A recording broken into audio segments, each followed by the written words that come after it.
Good evening, one and all.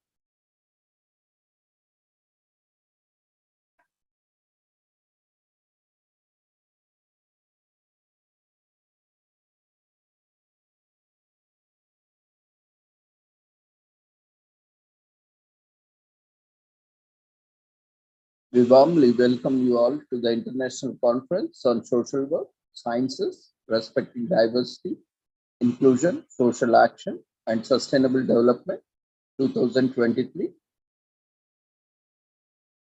Commemorating Azadi Ka Amrit Mahotsav, nation celebrating 75 years of independence, and India's G20 presidency, and World Social Work Day, World Social Work Week, and World Social Work Month 2023 celebrations with the theme Respecting Diversity through Joint Social Action. In collaboration with Sri Holistic Health Foundation India and Sri Research Institute and Center for Art, Sciences and Wellbeing, Curer Foundation, EQ for Peace Worldwide, USA, Raja Bahadur Venkatraman Reddy Women's College, Hyderabad, India, International Federation of Social Workers, Nigeria Association of Social Workers, Global Forum for Sustainable Development, and various other NGOs and social work fraternity.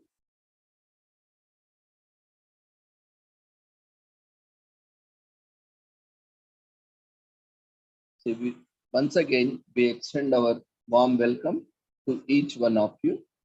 So before we start our today's conference, let's take the blessings from Almighty.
कुरुत्वं कल्याणम् आरोग्यं धनसम्पदः शुभं कुरुत्वं कल्याणम् आरोग्यं धनसम्पदः शत्रुबुद्धिविनाशाय दीपज्योतिर्नमोऽस्तुते दीपज्योतिर्नमोऽस्तुते शुभं कुरुत्वं कल्याणम् आरोग्यं धनसम्पदः शुभं कुरुत्वं कल्याणम् आरोग्यं धनसम्पदः.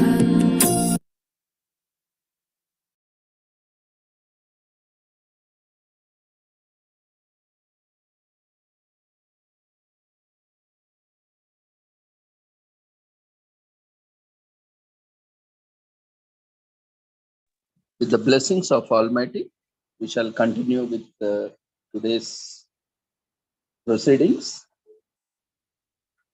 Once again, we would like to welcome you all for the international conference.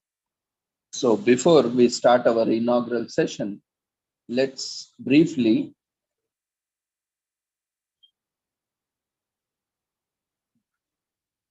share various details about the conference.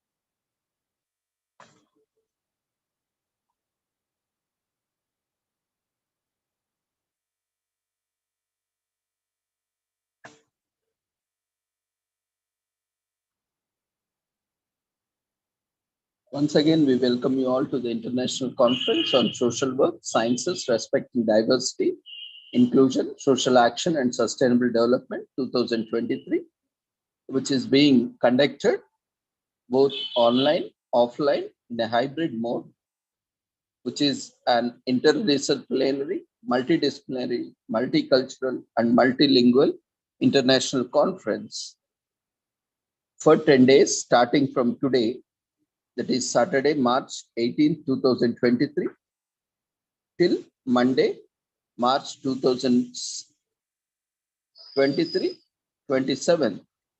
So daily the timings would be from evening 6 p.m. onwards till 9 or 10 as per this scheduled session. So as we all know that we are celebrating World Social Work Month. On the occasion of World Social Work Month, every year we are organizing an annual international conference. So this is the third such conference.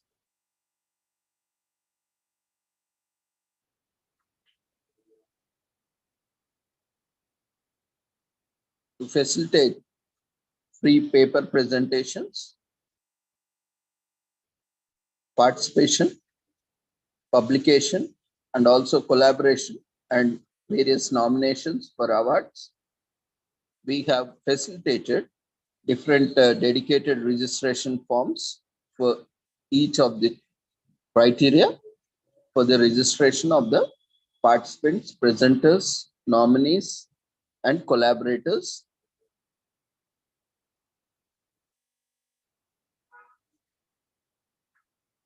So you can visit the conference website, and the registration links have been shared in the chat box, where you can visit and register for respective criteria. So we'll quickly look on to the various features in the conference. So these are the various registration forms which are dedicated exclusively for particular function. So we have participant delegate registration form and speaker, presenter, panelist, resource persons, and chairpersons registration form. And we have collaboration and association, co-branding, co-signatory registration form. And finally, we have online nomination or recommendation for awards registration for various awards. We have 10 categories of awards. For all the details, you can visit our conference website. Everything has been mentioned in detail. So the basic eligibility criteria would be for participation, free registration form has to be submitted and successfully get registered, then participate and provide feedback and download your certificate. So all the certificates will be issued on a daily basis, day-to-day basis for each day. For that particular day, certificates will be issued after the conference. So automatically Zoom platform records the attendance for each participant. Based on the attendance and based on the feedback, after completing the formalities of registration, you can download your participation certificate from the website. We will also share your certificate through email. If you can't find your certificate in email, you can visit the website and download your certificates even from the website after the conference. So the exact schedule of release of certificates will be informed on the last day of conference. For presentations, you need to fill up the free registration form and you need to share the details like your various passport size photograph, PPT file, and your CV profile, along with your details after your registration so that your presentation can be scheduled. As per the schedule, you have to check conference website on daily basis, and you need to make presentation by logging in advance on that specific day and time to make your presentation. And then provide feedback, and then you can download your presentation certificate from the website. We'll also be sharing your presentation certificates through email. If you are unable to find your presentation certificates, you can visit the website and download the presentation certificate. All the certificates, whichever criteria it is, will be issued only after conference within weeks' time, after consolidating all the attendance and the various presentations, participation, and all the activities of the conference and proceedings of the conference. Will be generating all the certificates at once after 1 week of closure of conference. So for presenters who have full papers and who are opting for the publication, you can share full paper along with your details. And as per the schedule, after you have completed all the formalities, you can make the presentation as per your schedule and provide feedback and obtain your presentation certificate. And for collaborations, you can register with the collaboration form, and based on your intent for collaboration, you can perform such activities, then provide feedback. And if you require any collaboration certificate after conference, based on your activities report, the organizing team shall issue the collaboration certificate. As part of collaboration, your organization has a priority in publication, in presentations, participation, so that the members of your organization can participate, and you can also promote the conference among your circles.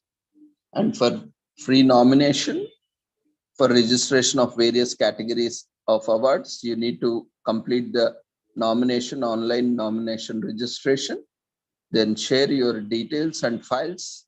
All the files and details should be uploaded to Google Drive, because there might be a lot of details, videos, photographs, so you should not send it to email address. So basic format for sharing all the files and details have been mentioned in the application form, that is registration form, and also on the website. We request everyone to strictly follow the format as mentioned on the website. That will make the entire process easy. And for all the activities, for all the proceedings regarding the conference, registration is mandatory, and completion of all the formalities are mandatory, without which certificate shall not be issued. As already regular registration has been closed, on-spot registrations are happening. So in that process, to facilitate and to provide opportunity to the presenters and participants, we may allow one or more participants or presenters to present without completing all the formalities on their request, based on case to case, and so that they do not lose opportunity if there are any scheduled slots available. In such case, presenters are under the obligation to complete all the formalities required for the presentation or participation, without which certificates will not be issued. So don't think that you have completed the presentation, and we need not complete the formalities. Without completing all the formalities, certificates will not be issued. And on day-to-day basis, participation certificates are issued individually. And for presentations, presentation certificate will be issued. So if you want both the certificates, you need to register for both presentation and as well as participation. And based on your attendance, you will be provided participation certificates and presentation certificates. As of now, there is no limit on number of presentations, but daily only one presentation you can make. So only the limit is per day you can only make one presentation. You can make presentation on all the days. So similarly, for various awards listed, you can make nomination online based on your registration. Then shortlisted applications will be sent to jury for selection, and based on the eligibility criteria and upon completion of all the formalities, awards will be announced in the awards section or awards category. A dedicated session is allotted for award presentations, where presentation is mandatory.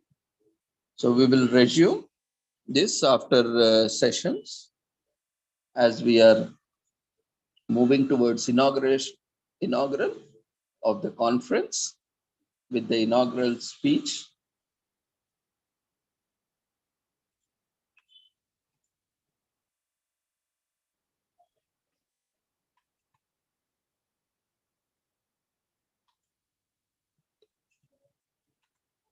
So we have with us our guest of honor, chief guest, Sri M.B. Krishna Rao Garu, who is retired Director General of Police and IPS retired former Andhra Pradesh.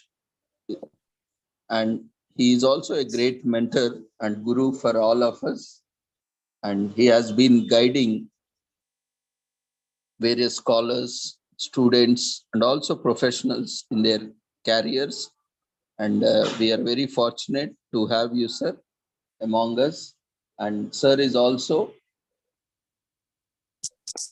president for Pure Earth Foundation, and he has been actively promoting environment and has been active in various activities promoting environment.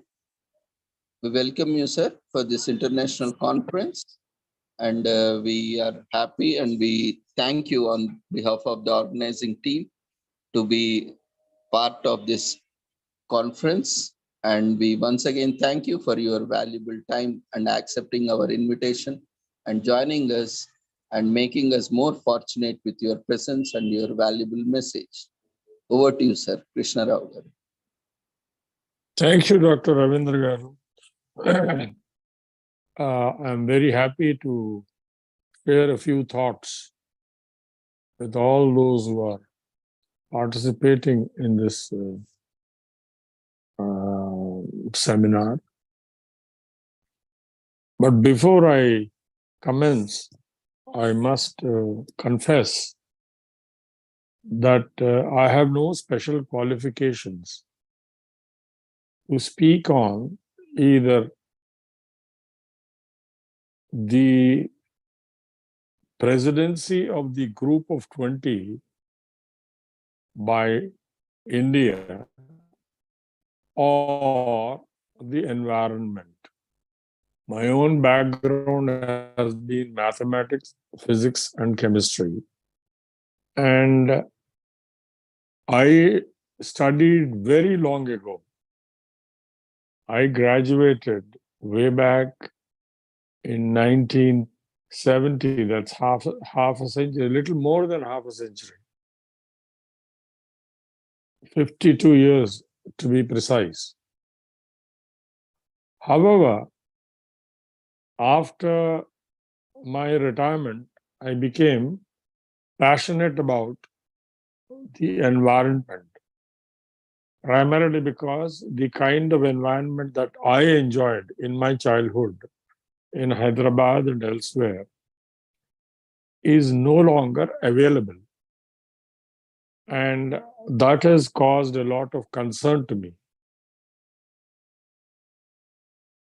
Is it proper for all of us of my generation to overexploit this planet given to us by God or nature and make it unlivable for the generations to come, for my own grandchildren or great-grandchildren? It will become quite difficult for them to live without any breathing problems or diseases. So I started getting interested in the environment, and I was fortunate to be elected as the president of the Pure Earth Foundation. And regarding the group of 20, I do not have any formal degree in international relations or in global economy. But nevertheless, ever since I retired in 2010, I started teaching two subjects. One is internal security, which of course had a lot to do with my own profession. I was a police officer for 37 years. So enforcing law, taking care of the country's security, etc., was part of my profession. But in addition to internal security, I also started teaching a subject called international relations. So as a part of international relations, we are indeed compelled to become aware of the various organizations like the Group of 20 or G7 or United Nations Organization or World Trade Organization. And since all these global bodies are primarily there to take care of the prosperity and economic needs of their own citizens, willy-nilly, we have to learn a little about global economy and the various pressures, manipulations that take place. So this is generally the background. Another caveat that I would like to mention in the beginning itself is that whatever I say will be suffering from a bias. What is that bias? First bias is I am an ardent champion of our environment. At least my belief is we should not further damage it through global warming, etc. Therefore, I won't be very impartial or fair.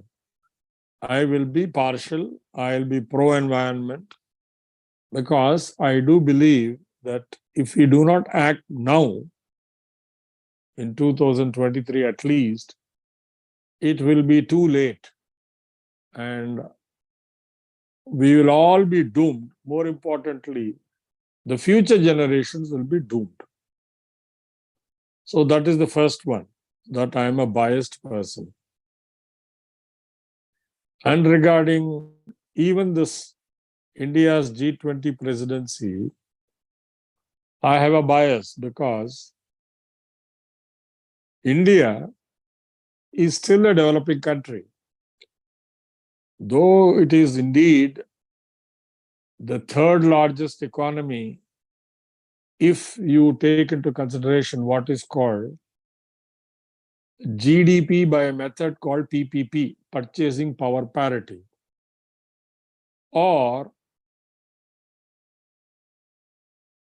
if you take into consideration the GDP by nominal method, which is far easier, then we are the 5th largest economy. So many people think that India is a rich country. Not at all. We also have this dubious distinction of being the home of the largest population in any country anywhere in the world. We have just recently overtaken China. We are, I believe, more than 143 crores of people. However, for various reasons, not known to me, the BJP government is going on postponing the conducting of the census. So we really don't know what is the population of India as on today. But we can estimate, because the last census was done in 2011, and we can do some kind of extrapolation statistically and come to a conclusion that we are probably about 143 crores of Indians at present. So, notwithstanding the fact that Indian economy is one of the biggest in the world, the truth is a very large number of Indians are poor. The wealth of this country is concentrated in a few individuals or institutions. The common man is not able to lead a good life by way of clean surroundings, basic necessities like clean water, nutritious food, good health, and decent housing. If he falls ill, the medical expenses are so enormous that the private sector would charge on an average any patient seriously ill an amount of not less than 5 lakhs of rupees, for which many poor people have to sell away all their possessions in this world. If they have 2 acres of land, they'll have to sell it away just to remain alive or to keep the head of the family alive. So India is indeed, in spite of so much of boasting in the media and elsewhere, a poor country. It's inhabited by poor people. And therefore, my bias of being pro-poor cannot be made to disappear. And whatever I speak, generally, it will suffer from these two weaknesses: the bias in favor of environment and against the damage that we are doing to our environment. And the second, that we have ended up in a situation where our economy is mighty, but the people are poor. A very large number of people are very poor. In fact, as many as 90 crores out of 143 crores, unfortunately, are compelled to receive free food grains from the government of India because they are not rich enough to buy their own food. And that too, what kind of food it is?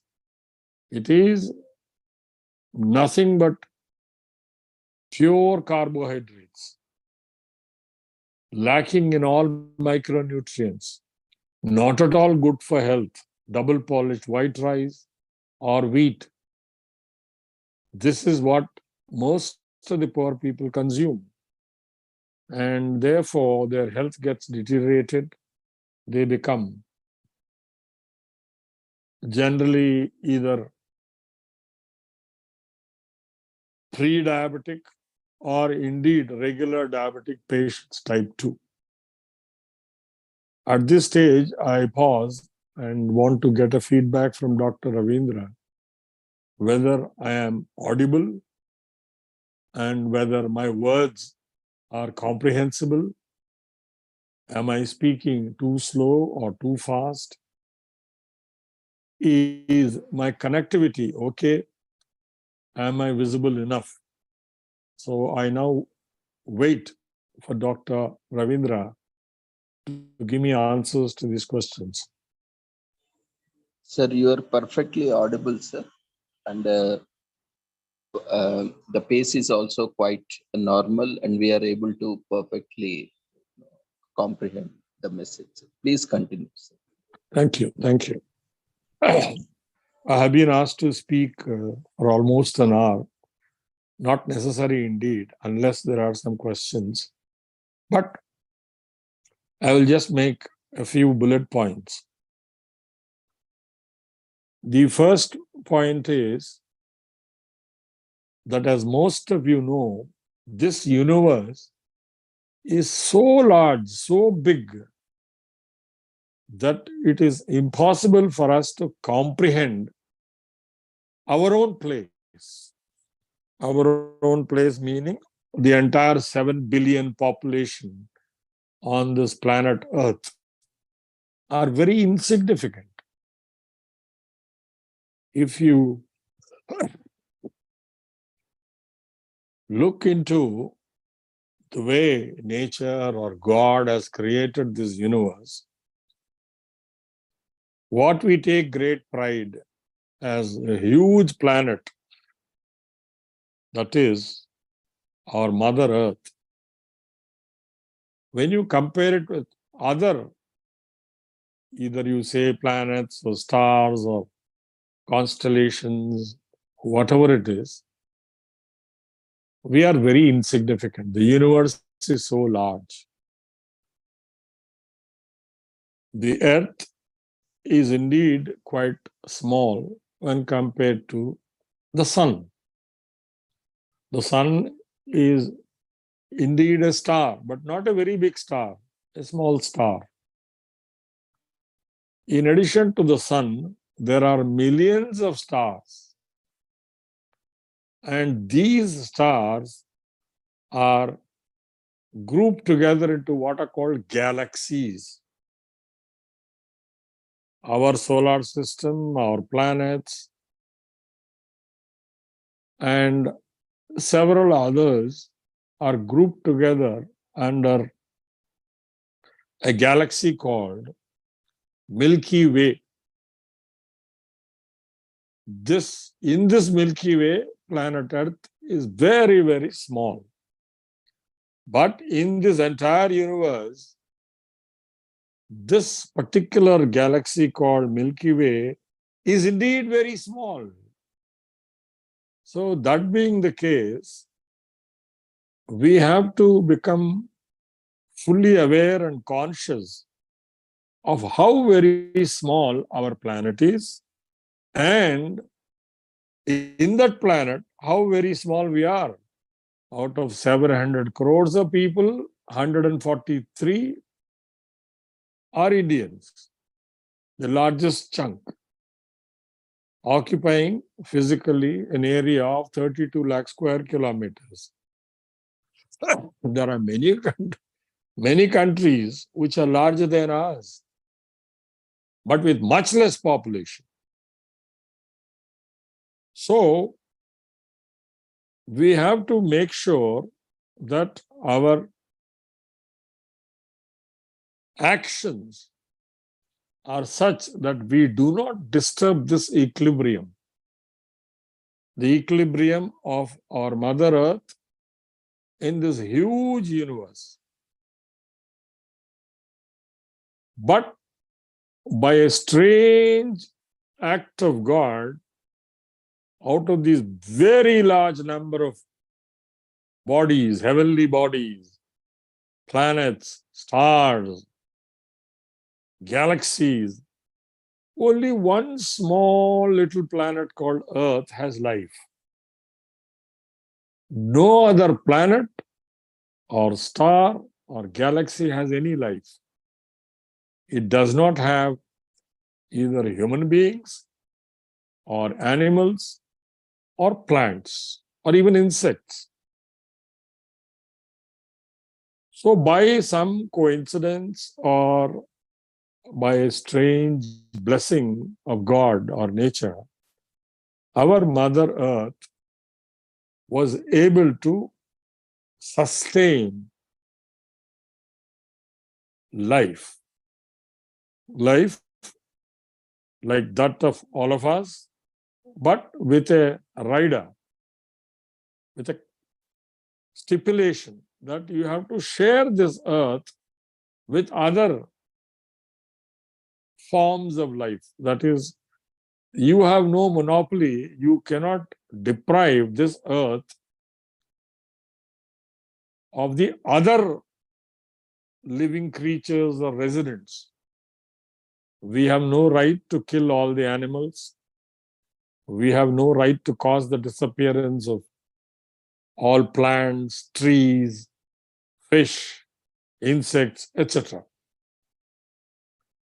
And if we do anything damaging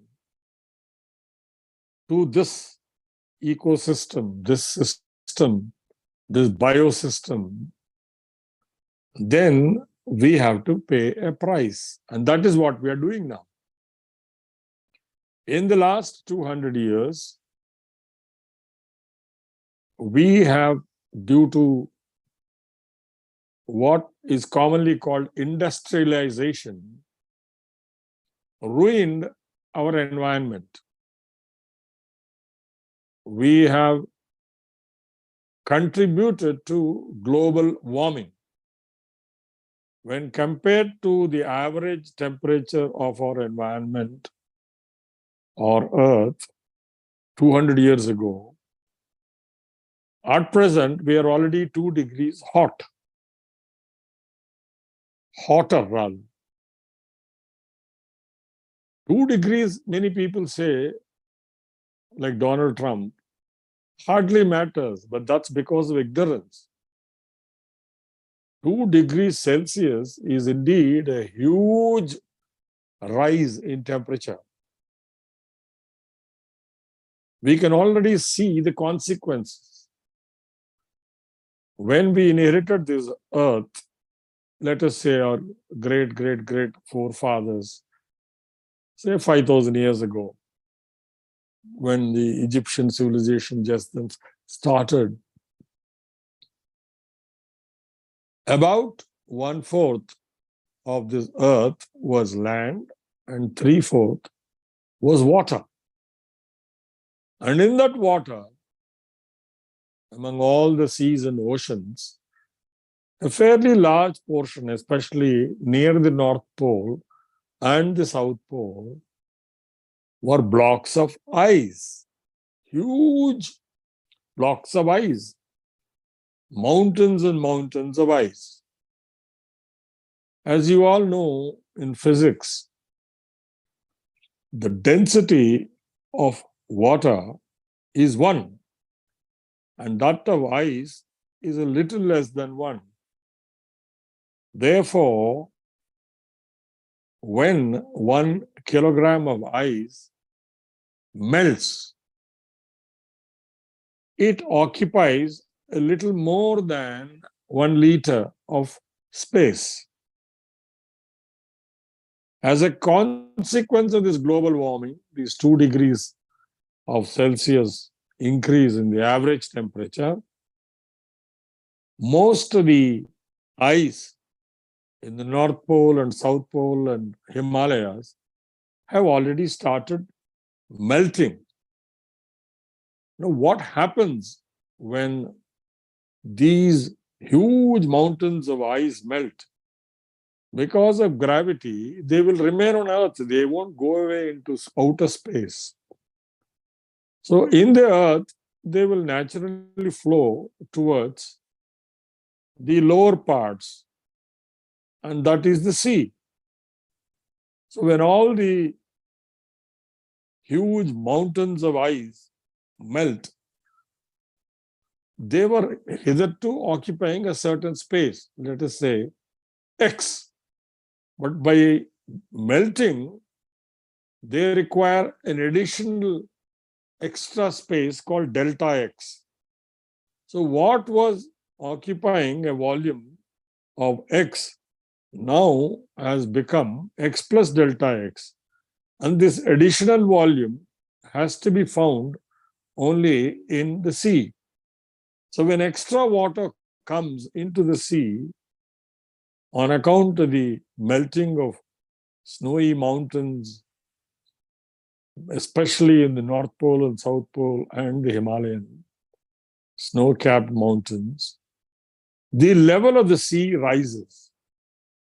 When the level of sea rises, then the coastal areas, the land which is abutting the sea, will get buried. So if this kind of global warming continues unabated, unhindered,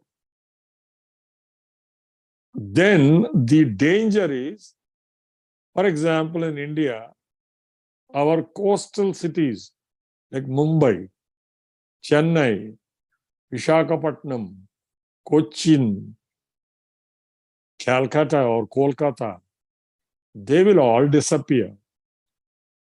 Entire states like Andhra Pradesh, Tamil Nadu, Kerala, Goa, Maharashtra, Gujarat, they will all be reduced in area, and thereby compelling the people living in these cities like Chennai,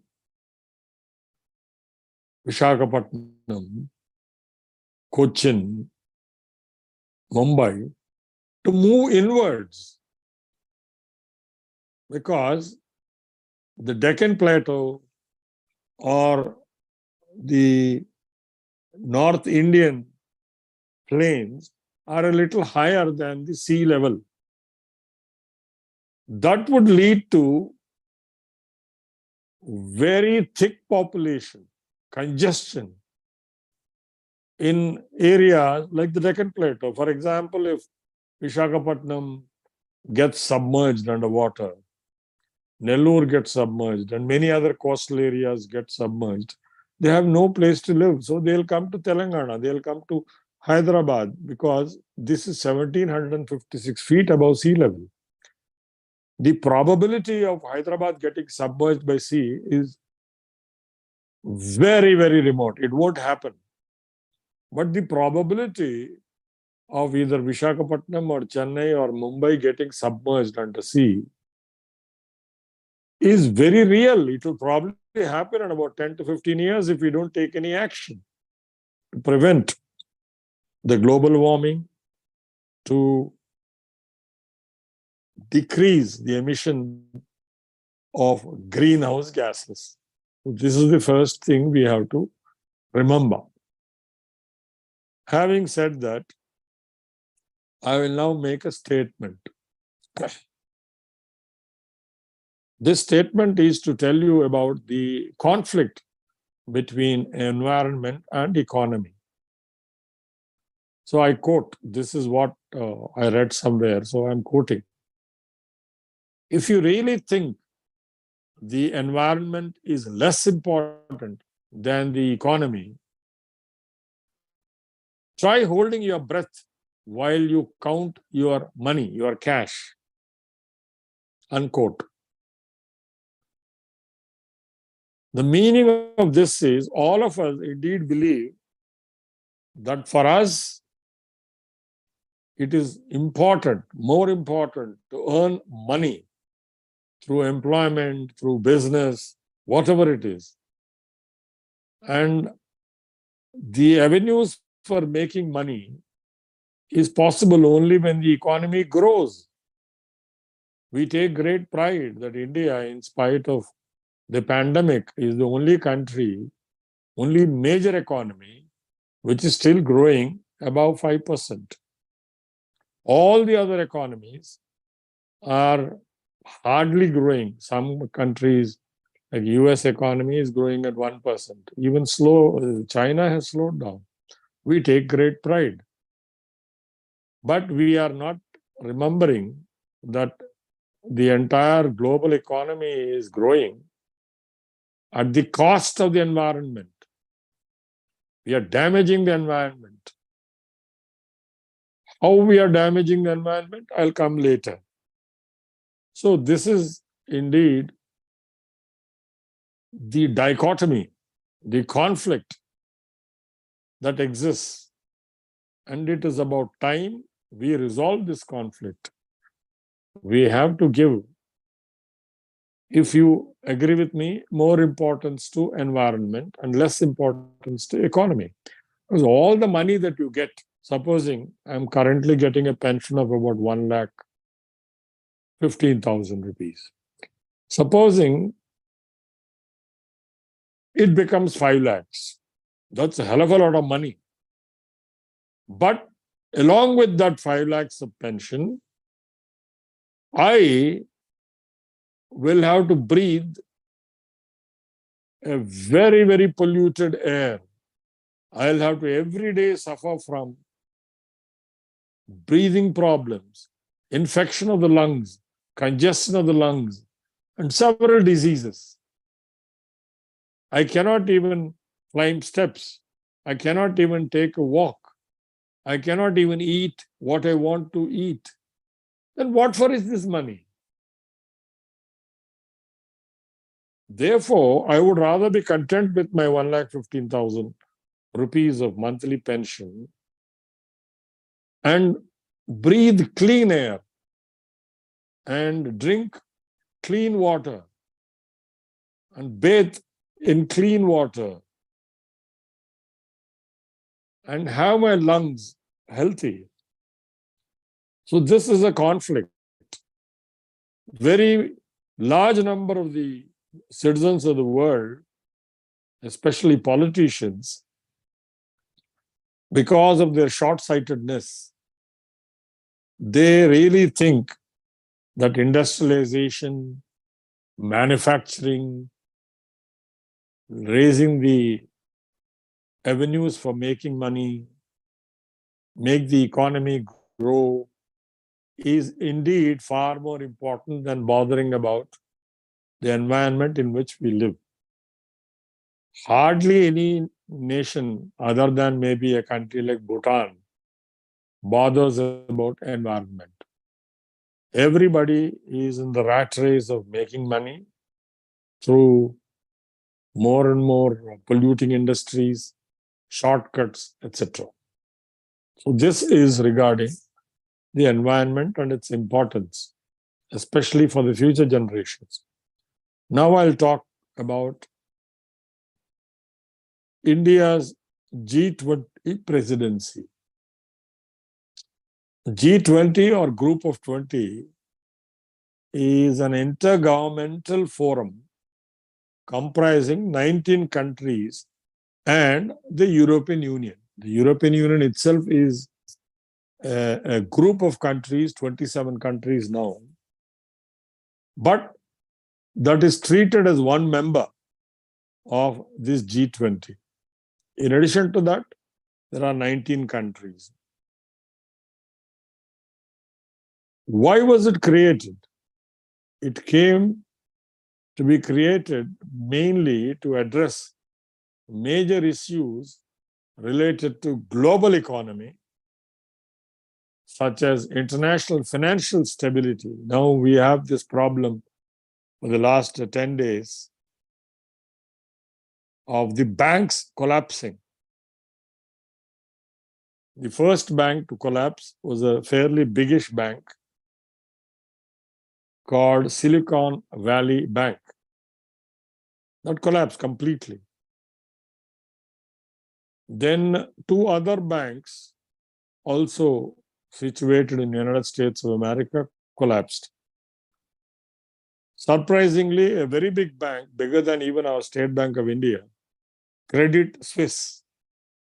It's the second largest bank in Europe. It is also collapsing. Its share value right now is so ridiculously low that all the investors, it had very big investors like Saudi Arabia, and others, they do not want to invest even a paisa in it because they believe it will collapse. So right now, the banks, the banking sector is collapsing. And of course, we also have the main reason for it, these collapses, that is inflation, uncontrolled inflation.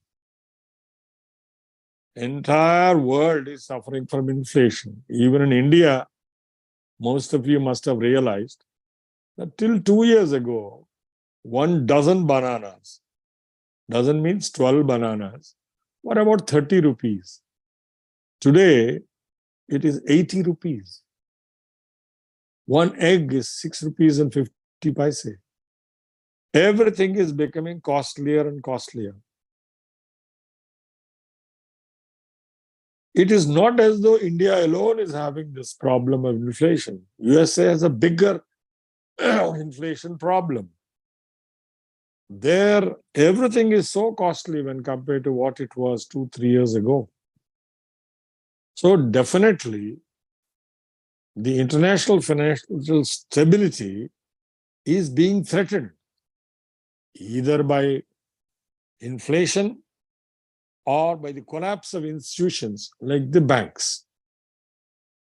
So the very purpose for its creation in 1992 of this group of 20 is to address major issues like global economy, that is international financial stability, climate change mitigation.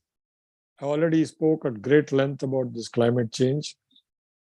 How to mitigate it, how to reduce it, how to see that there is no further global warming, how to see that the average temperature of Earth does not go beyond 2 degrees Celsius.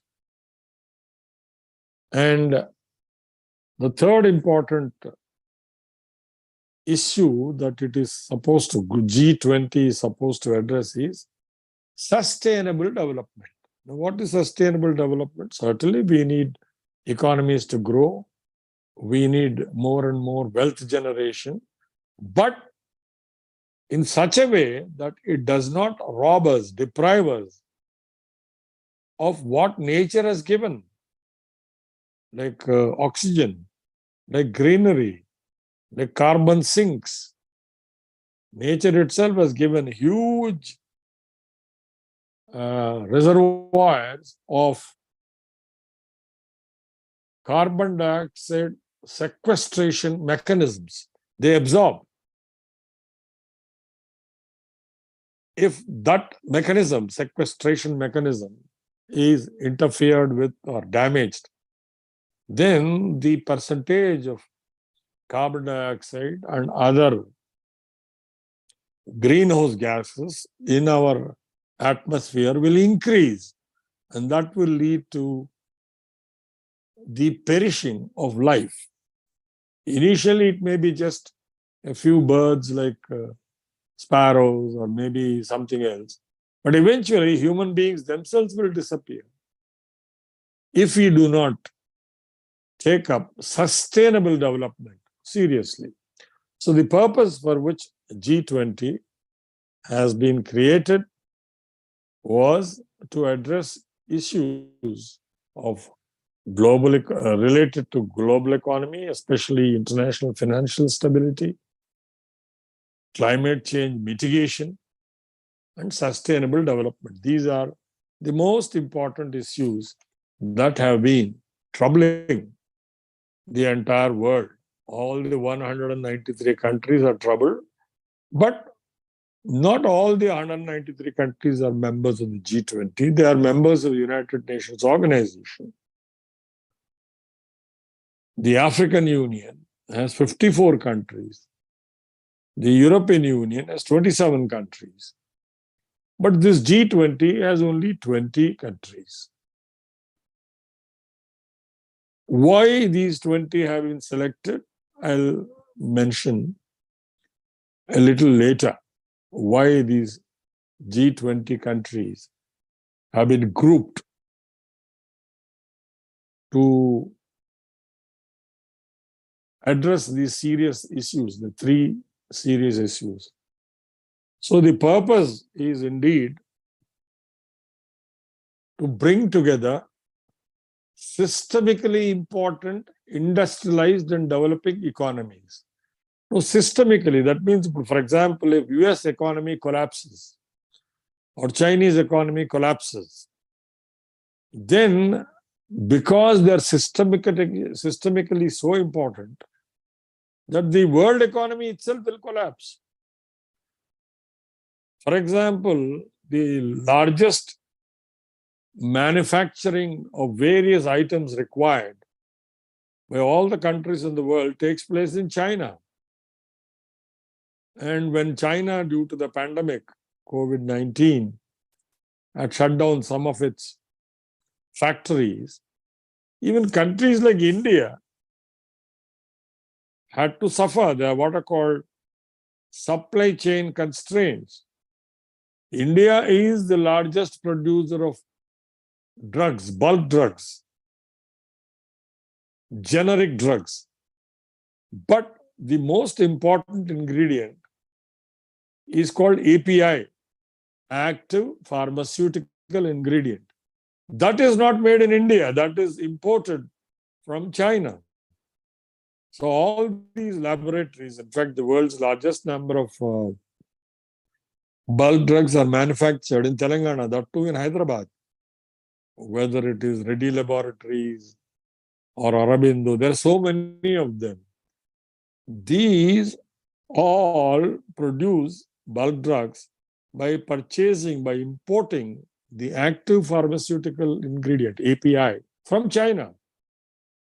So when that closed down, our ability to manufacture bulk drugs, it was reduced. And therefore, our exports have also got reduced. And thereby, our foreign exchange earnings have come down. So the purpose for which the G20 was created is to bring together what kind of countries? Countries which are systemically important, and they should be industrialized and developing economies. And why were they grouped together into a G20? To discuss key issues in the global economy. Now, the clout, the influence that G20 wields in the world economy is very, very huge and substantial. Just to refresh your memory, G20 accounts for around 80% of the gross world product. I mentioned about GDP, gross domestic product. That means that sum total of the goods and services produced in a country is called GDP, which of course can be calculated by two methods, the nominal method and the PPP method. Let's not go into it. That is for the specialists in the macroeconomics to deal with. But if just as the sum total of the total goods and services produced in a country becomes the GDP, the sum total of the goods and services produced in the entire world is gross world product, GWP. Out of these 193 countries, G20 countries alone produce 80% of the gross world product. That means the remaining 163 countries cumulatively, collectively produce only 20% of the gross world product. Similarly, the G20 accounts for 75% of the international trade. International trade is all the exports and imports. In fact, India is an exporter as well as an importer. It imports, it is the second largest importer of fossil fuels, especially petroleum.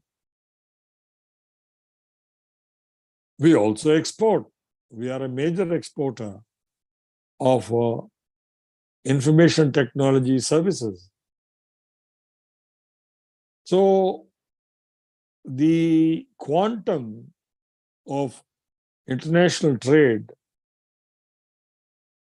done by the 20 countries, G20 countries, constitutes 75% of the entire international trade. And the remaining 163 countries, they are able to contribute only 25% of the international trade. Now we come to population. G20 countries, these 20 countries, they constitute 2/3, that is 66.66% of the global population. Global population, let's say, is around 7 billion, 700 crores. 2/3 of that resides in these 20 countries, or these 20, not exactly countries, these 19 countries and one huge union called European Union. And finally, in terms of land area, as I told earlier, only 25% of the planet Earth has land and 75% is water, sea, oceans. But out of that 25% of land area, 60% is occupied by these 20 countries, these G20 countries. So the amount of clout, influence that is wielded by these 20 countries is phenomenal. It is huge. And therefore, for the 12-month period, which is currently going on, the chance given to India to be the president is indeed a matter of great honor, pride, and luck. Actually, this presidency comes by rotation. Every country gets it for 1 year. The previous president was Indonesia. And our economy is certainly bigger than Indonesia. Our population is much more than Indonesia. But still, it is not as though this G20 presidency is something very great, but it is indeed a very nice opportunity for India to see that India's agenda is made known to the world. Finally, before I invite some questions, I just want to remind you all that as far as the environmental degradation is concerned, the need to arrest global warming, the need to slow down climate change, and the need to take positive steps to reduce greenhouse gases and protect our environment started with the first Earth Summit in 1992 at a place called Rio de Janeiro. Rio de Janeiro is in Brazil. So we call it generally Rio Earth Summit in 1992. And their declaration is very important. The declaration is, I quote, "In view of the different contributions to global environmental degradation, states have common but differentiated responsibilities." Unquote. This is CBDR, common but differentiated responsibilities. What does it mean?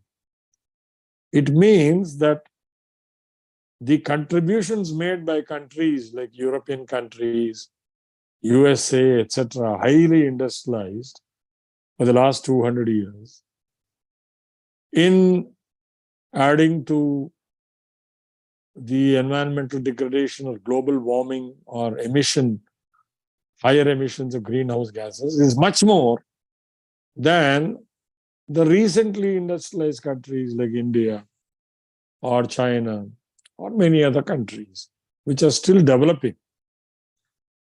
So the Rio Summit has categorically mentioned that those who have polluted our environment for the last 200 years and thereby contributed more to the environmental degradation have a greater responsibility as compared to developing countries like India or China.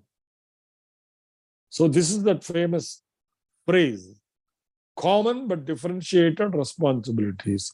Countries like India and China do have a responsibility, but the responsibility of those that caused greater pollution, like United States of America, all the European countries, etc., which were the first to industrialize, that is much more. So you cannot insist that the kind of money that is being spent to reduce greenhouse gases, to reduce global warming, should be the same whether it is USA or India. The damage done to environment and the contribution made to global warming by USA is several times more than the damage done by India or China. Even today, if you take the per capita emission of the greenhouse gases or the per capita contribution to global warming and compare that of India and USA, a citizen of USA emits 6 times more greenhouse gases than an average Indian per capita. Therefore, the responsibility of countries like USA in arresting this global warming, in preventing environmental degradation and damage, is much more than that of India. That is the meaning of common but differentiated responsibilities. Unfortunately, many countries don't quite put this in practice, especially USA. So I have said whatever I wanted to say. To sum up, we cannot go on postponing action to prevent environmental degradation, to reduce emission of greenhouse gases any longer. If we do so, we will perish.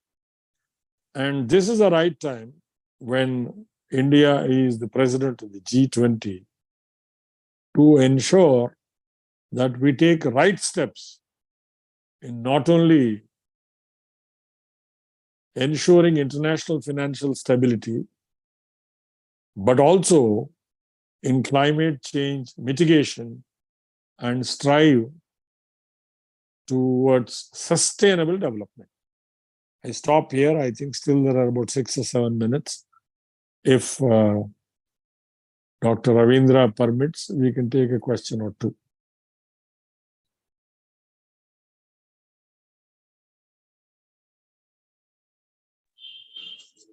Thank you, Krishna Rao garu. With your humble submission, you covered the entire universe in your message. That itself shows, that's why we call yourself and, keep your position as guru for all, with vast knowledge. Academics not always truly represents the knowledge which we gain through practice, and you have immense practice and experience that always we look forward for your message and guidance. And you truly reflected, sir, on various aspects. And as you rightly said, India has got wonderful opportunity through this G20 presidency to advocate for the environment. And rightly, we can have more talks in the coming month. We have also a conference, students conference, where we can have also presentations by students, where through presentations also we can send our proceedings to various authorities. This is also a wonderful opportunity where our Guru Krishna Rao garu is leading us in organizing various conferences, and under his leadership, we have been regularly organizing these conferences. So the platform is now open for queries, and it is a great opportunity. Sir has graced us on this platform. So let's utilize this wonderful opportunity to get our queries or clarified and share our observations. Let's limit queries to this topic or anything related to our Guruji, and any other queries related to conference, we can take it up after the Q&A session. So now the platform is open for question and answers. So we will unmute one by one. You can raise your hand. So with our permission from Krishna Rao Garu, we will go ahead with the question and answer session. Sir, we can go ahead. Please, please. Now we have with us Mary Florence. You can briefly introduce yourself in short, and you can ask your query or share your observation.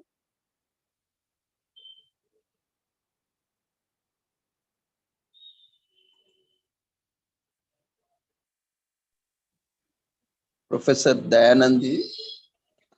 Sir. Yeah, sir, please. Sir, good evening, sir. Good evening. Sir, myself, Professor Dayanand Hodal from Karnataka Gulbarga University. Sir. Carry on, carry on.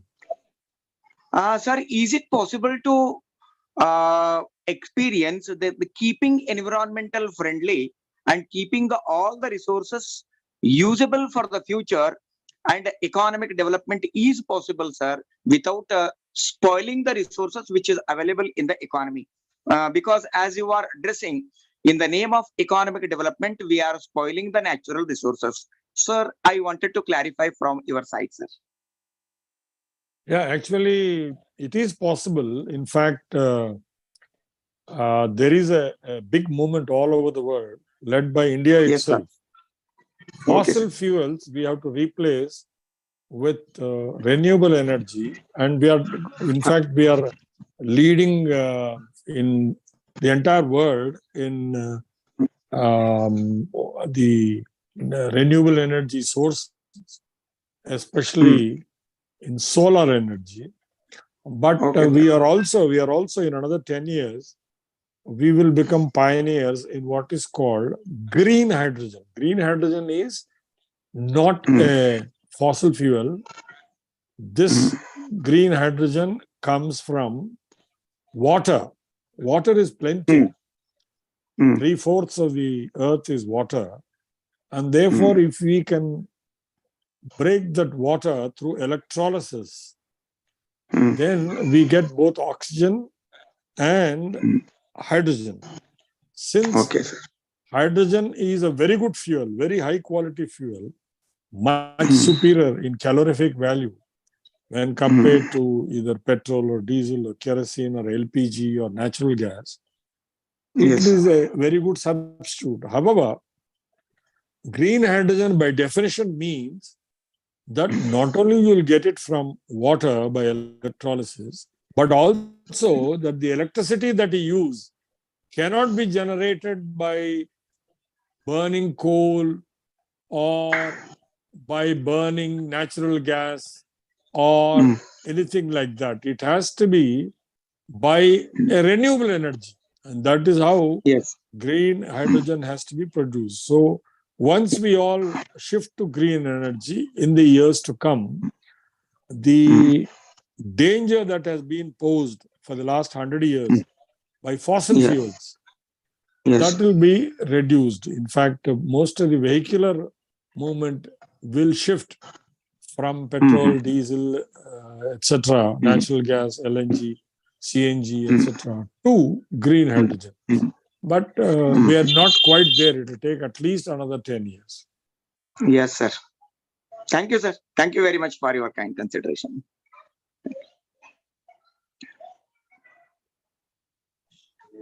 Thank you, Professor Dayanandji, for your Thank you, sir. Thank you. Thank you, sir.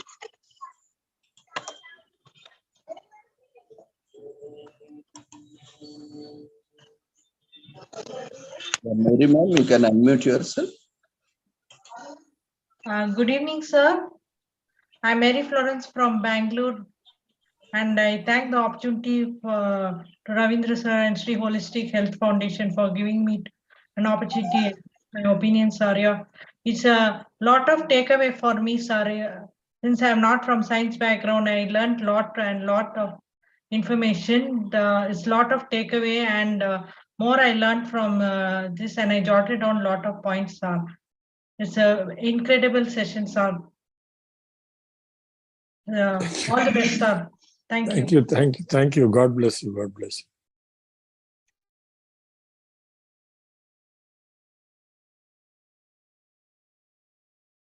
Thank you, Mary ma'am.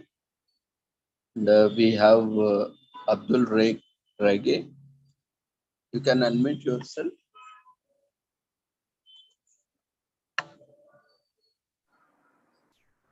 Good evening for all. Yeah, good evening. Please. I'm social worker in Yemen. I can speak Arabic or English. English. Very I much. don't know Thank you Arabic. very much for our doctor. He's give us more information. And thank for all organized this is conference. Please, how can we? My question only how can manage for other language? I have 3 friends in Yemen. They speak only Arabic language. How can we manage for that in this all days conference? Thank you for all.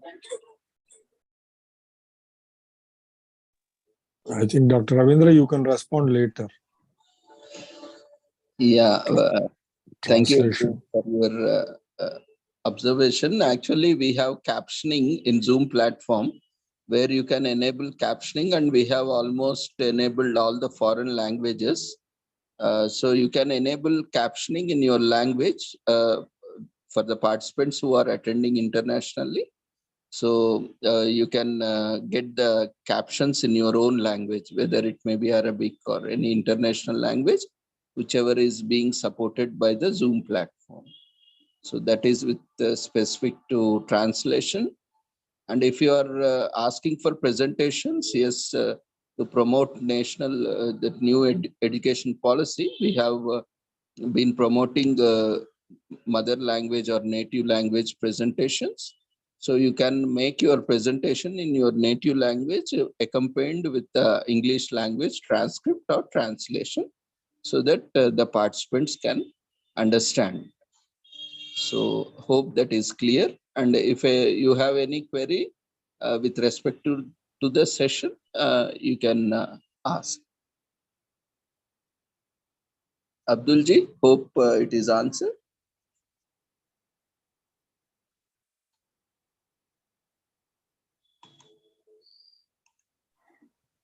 Thank you for all. Now clear for us. I ask my friends, what are they about presentation paper and discuss tomorrow same this time for presentation. Thank you very much.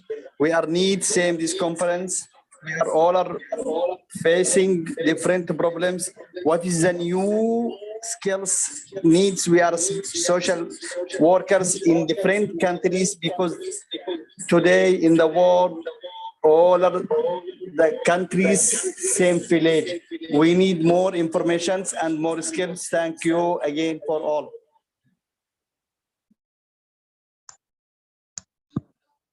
Thank you, Rageji. And anyone else would like to share your observations, feel free. You can unmute yourself one by one. Or yeah, Manasa, you can unmute yourself. Yes, sir. A very good evening to one and all. Firstly, I thank Dr. Ravindra sir for giving me this wonderful opportunity to share my observations. And also I thank Krishna Rao sir for throwing a source of light on wonderful topics which are very valuable and makes us very knowledgeable session. And talking about everything in a very detailed and in very vivid manner. Thank you so much, sir.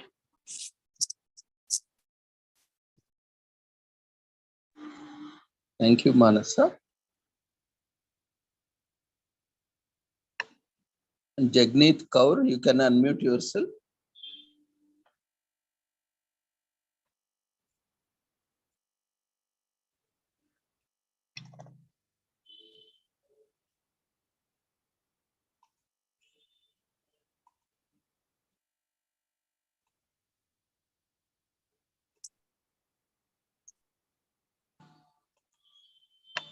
Vivek Limbu, you can unmute yourself if you have. Hello, good evening, sir. My name is Vivek Limbu and I am from Sikkim, and it is honor to be here today at this conference. So, as a social worker and practitioner, as well as a researcher, I am deeply committed to promoting social justice, human rights, and sustainable development in my community, as well as beyond that. So, with this said, I would like to ask few questions to this. And so, my first question would be that how can we promote diversity and inclusion in social work practice and research, especially in countries within diverse population like India? Sir. Shall I answer that? Sorry, sir. Sorry, sir. Shall I answer? Yes, sir. Please, sir. Actually, I'm very happy that a gentleman from Sikkim, which is a model for environmental protection.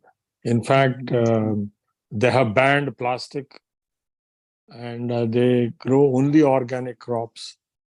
Sikkim is a role model for the rest of the country regarding how to encourage diversity.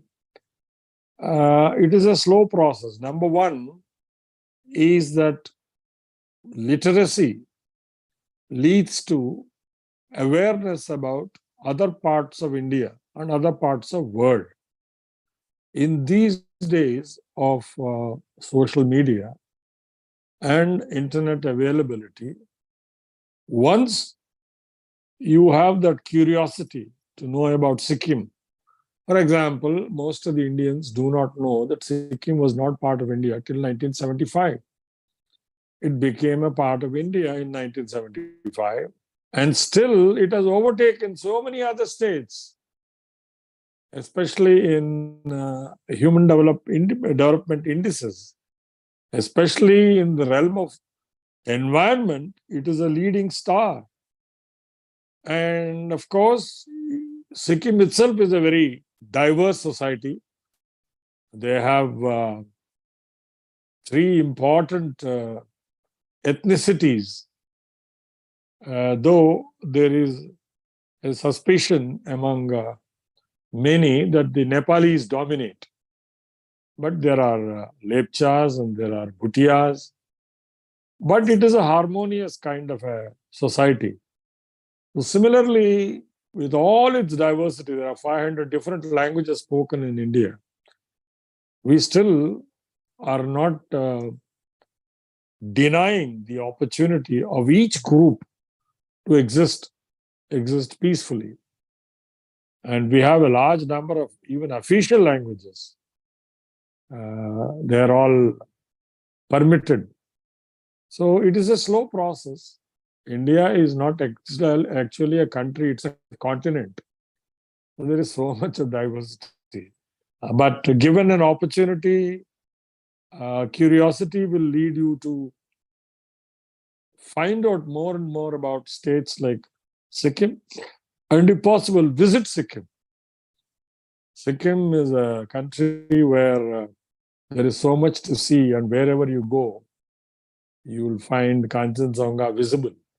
There is no part of Sikkim from where you cannot see Kanchenjunga.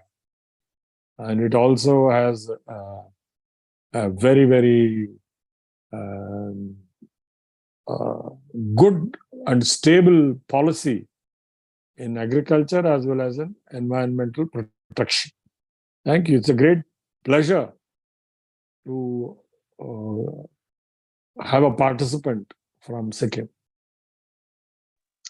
Thank you so much, sir, for your wonderful answer. It's great to hear that you know a lot about Sikkim. So once again, I would like to thank you for your wonderful answer. And so if you would like, then I would also like to add up another question. So if you want to give me permission, then Go ahead, go ahead. so my second question would be how can social worker contribute to achieving United Nations Sustainable Development Goals, particularly in the area of poverty reduction, healthcare, and education?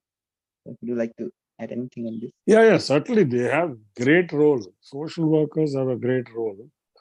First of all, most of the Indians do not know at all about these various things. The sustainable development, what is sustainable development?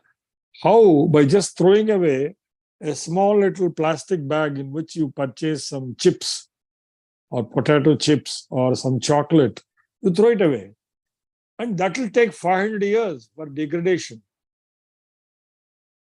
But who will teach them? So, if possibly maybe some school teachers do teach, but if you are no longer in the school, then who will teach? It's only the social worker. So it is the social worker who takes the trouble of educating on various matters. I'm just giving a small example of how plastic is indeed damaging to the environment. Unfortunately, Sikkim has banned plastic. And similarly, how we are eating wrong food if we have too much of chemical fertilizers or pesticides, etc. Sikkim, fortunately, it produces only organic food. So, like that, there are so many things which can be in the domain of a social worker. Even if he changes one individual's attitude, he would have done a great service to this entire humanity. Because one bag of plastic less, one small battery which we throw away from a cell phone after using, that if you can prevent it and get it either reduced or reused or proper disposal, then you have done your job, because each drop of water contributes to these mighty rivers, which in turn contributes to oceans. So social workers have a very major role in making sure that the public are educated and they act in a way which is in harmony with nature. I hope I have answered your question. Yes, I got to know a lot about through your answer. So, sir, I would like to stop my question here because I believe that there are other as well who wants to ask question to you. So, anyway, thank you so much, sir, for answering my question. Okay.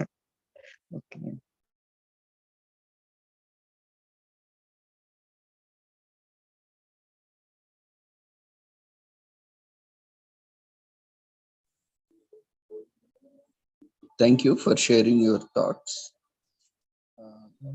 Pleasure. Abhimanyu Das, you can unmute yourself.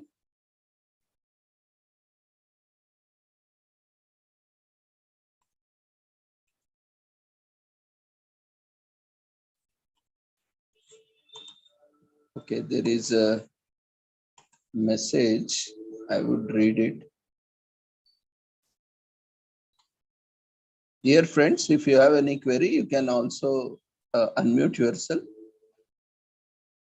There is one message from Jagneet Kaur.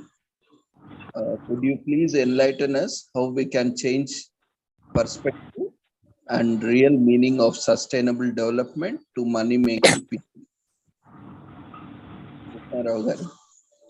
Yeah, money making is important. Money is the oxygen on which all of us live. But that money making should not be at the cost of something which is equally important for us, like environment, like clean air. Certainly, if we all start, I myself lived in Delhi for 4 years as a part of my IPS career. But the moment I retired, I left Delhi and came back to Hyderabad because Hyderabad is a much better place to live than Delhi is. Now, even if you give me double the salary, I'm not willing to go back to Delhi because it's so horrible, so polluted. And therefore, we have to strike a balance. And that balance is what matters to us. Money certainly matters, but there are other things like good health. What is the use of this money if you can't even lead a happy life, if you have to undergo so many medical tests, or you have to become bedridden, or you have to visit hospital every day and burn away all the money that you have earned.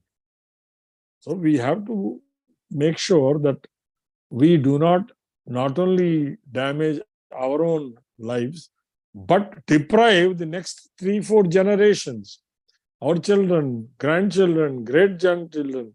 They will all have breathing problems if the way we are damaging the environment continues. And therefore, we have to be conscious of the damage that we are doing. The amount of damage we are doing is mind-boggling. So we have to educate ourselves and stop. I hope I have answered the question.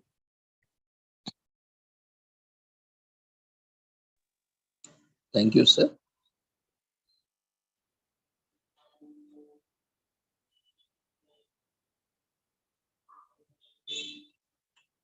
Dear friends, if you have any queries, you can raise your hand or you can unmute yourself. If you are unable to unmute, we can help you unmute. Abhimanyu Das. Good evening, sir. So the first thing I would like to suggest is that I think we need to exchange our thought processes with one another in regard to keep our environment more safe. And the second thing is that, sir, if there is any kind of awareness, then what is the procedure or how should we create such type of awareness program in making our people more and more aware with the concept of that in regarding to environmental degradation? Yes, certainly we are exchanging points of view on occasions like this. In fact, with all my biases, I was allowed unhindered, uninterrupted for a whole hour to pour out my perspective. That is not the whole truth. I am telling you my perspective because I am a soldier of environmental protection. That's my job. That's my passion. There may be somebody else who has his own perspective. It is my duty to listen to that perspective. Like, the perspective of Donald Trump, the president of the USA, who just walked out of all the decisions taken at the Paris conference. He simply said USA is not going to implement any of these. There is no global warming. That's what he said. Fortunately, there are many states in USA, like California, which made their own laws and ensured that the Paris conference decisions were implemented, though partially. So, exchange of views is very necessary. And also education, self-education or education through people who already have that knowledge. Like you are very well informed. So whenever an occasion arises, you are going to share your views and through that educate the listeners. And when they have some serious objections or views, hear them and try to synthesize, try to find a solution.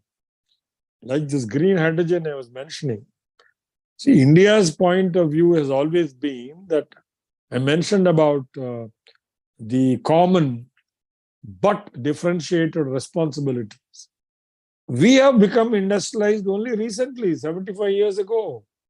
So you cannot say that we should not produce electricity by using a mineral called coal, which we have in abundance, and it is cheap. So we need electricity, and therefore you should permit us. When it is possible for us, we will give up generating electricity by burning coal. We'll move to other methods, and we are already in the right direction. We have indeed made huge investments in solar energy, in wind energy, and we will probably be making a huge difference to the entire world by our emphasis on production of green hydrogen. So the process is a continuous process, but I am sure that we are not shying away. That's why the presidency of G20 is crucial and important for India to project its perspective, but also for the entire world. Because if you are obsessed with the kind of philosophy that USA has, it is so selfish. It says America first.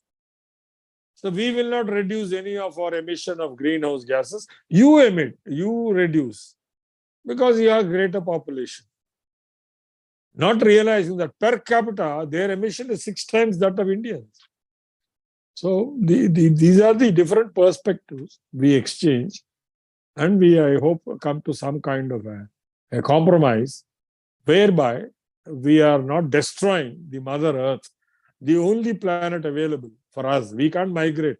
It is all cock and bull stories that we can go to some other planet. It's impossible. There is no oxygen there. There is no water there. So you can't live there. That's why I mentioned about this. When you count currency, if you can hold your breath, then economy is more important than environment. You cannot. You count 100 currency notes, but can you stop breathing for that period when you're counting 100 currency notes? No. So the priority is to see that our planet is not damaged any further. That's it. I hope I have answered your question.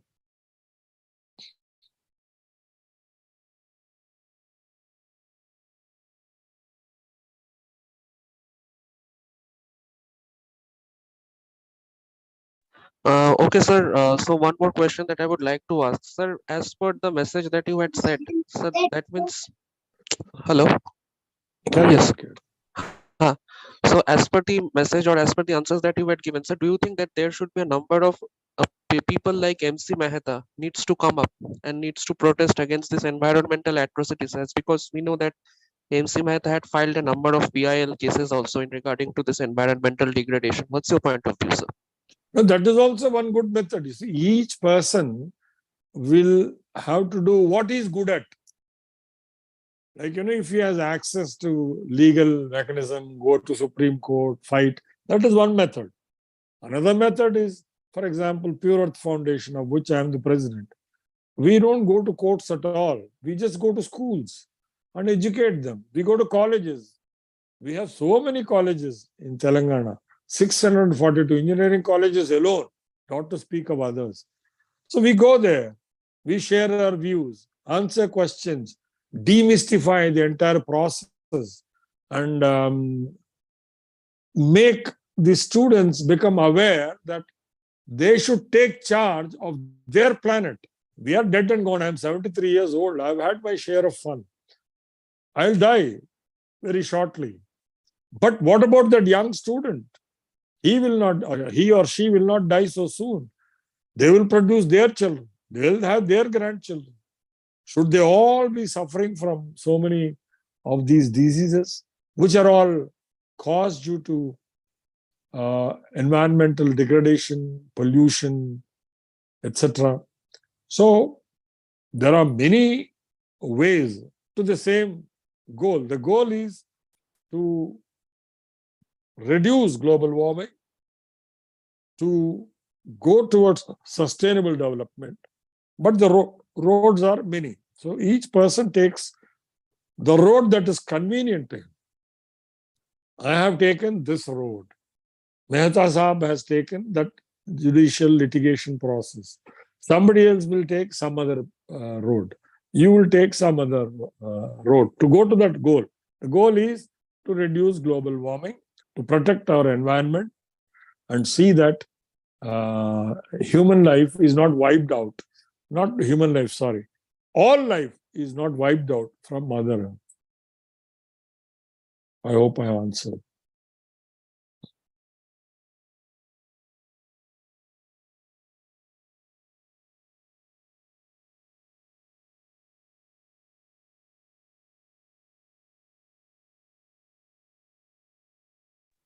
Thank you, sir. Shall we presume that there are no more questions? There is one participant. Yeah, please. You can Because unmute yourself. We can't see your full name. You have raised your hand.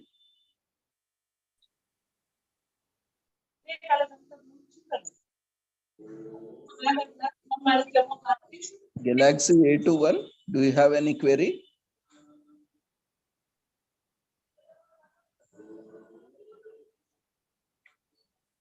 Okay, there is one query in chat box, sir. Namaste, sir.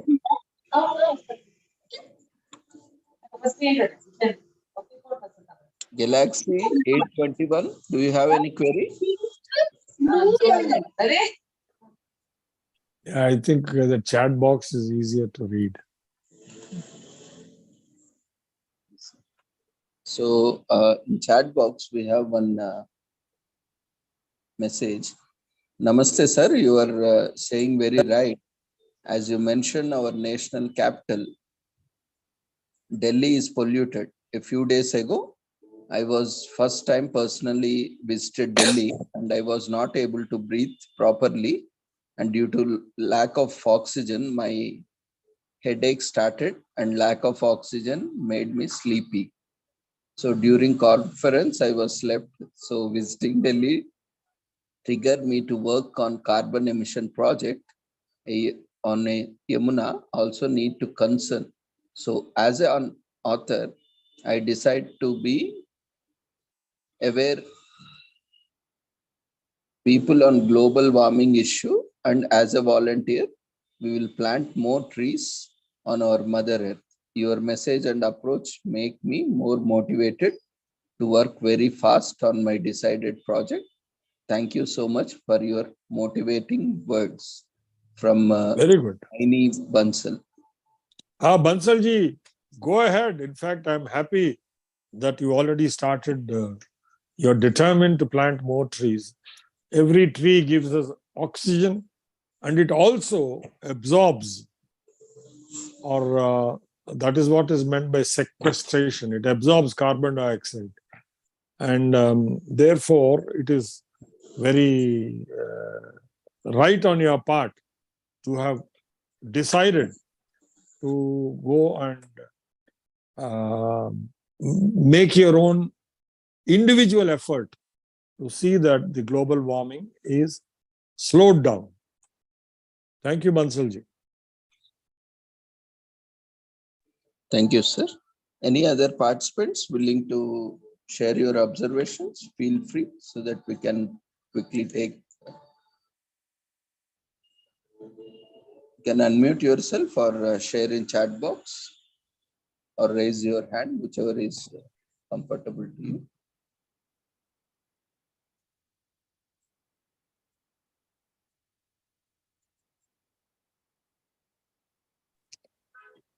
Yeah, yes, you can unmute yourself. Good evening, Dr. Ravindra. Thank you so much for organizing this conference. And good evening to all the participants, and especially our chief guest, Mr. Krishna Rao Garu, sir. It's a learning experience and knowledgeable and learning experience to listen to everything that you have been saying. I've also been jotting down notes from what you have said. basically, I wanted to know, I am a social worker. I've worked for several non-profit organizations internationally, and I come from Hyderabad, Telangana. I was curious to know if here there are any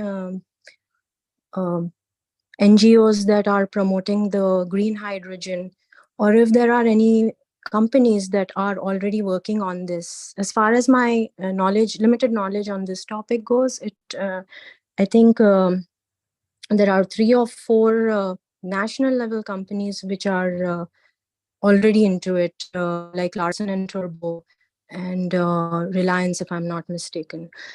However, does Telangana also have such companies that are promoting green hydrogen at this point of time, sir? Yeah, actually, every government is very keen on promoting investments into production of green hydrogen. As on today, it is very expensive. Green hydrogen is about 8 times more expensive than the energy that is produced by either petrol or diesel or LPG or CNG.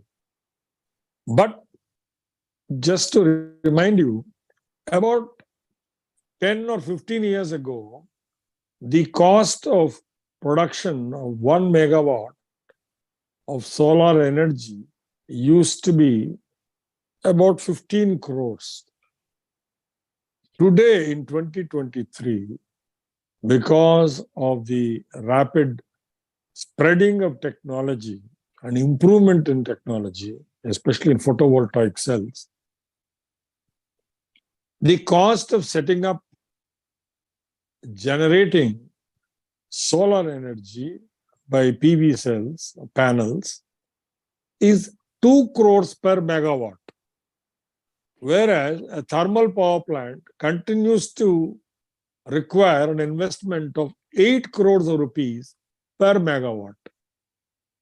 Therefore, the belief is that green hydrogen, which is currently 8 times more expensive than the fossil fuels, especially the petroleum products, it will 10 or 15, 20 years later will indeed be much cheaper than either LPG or CNG or petrol or diesel or kerosene or any of these fossil fuels.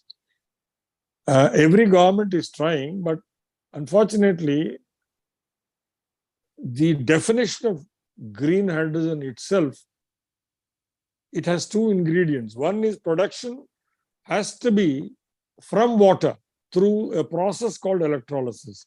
That is the first requirement or ingredient. The second one is the electricity that is used in the electrolysis cannot be from the thermal electricity or any other electricity which is causing emission of greenhouse gases or pollution.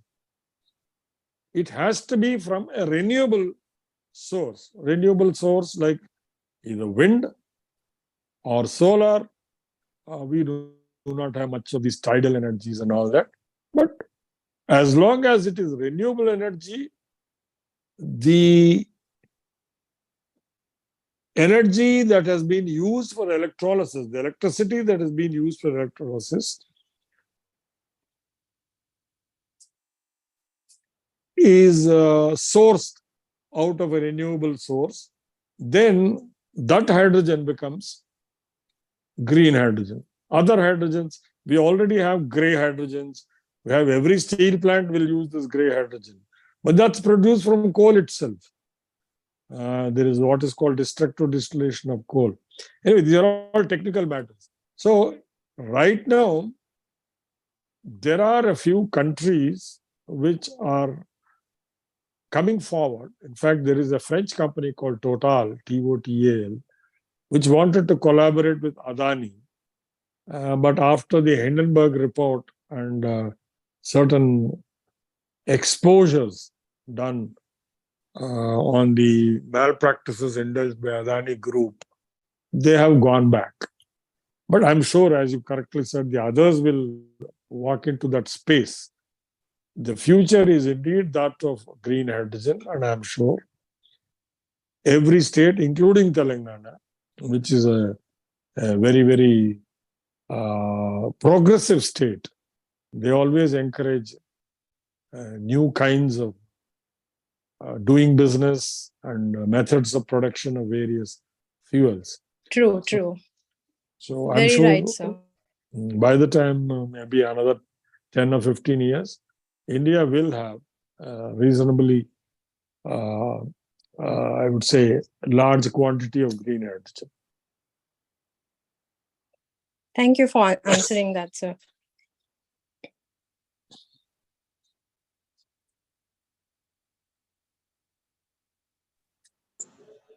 Thank you for sharing your query and observation. If any other participants have any other queries, we can quickly take, and you can raise your hand or you can share in chat box.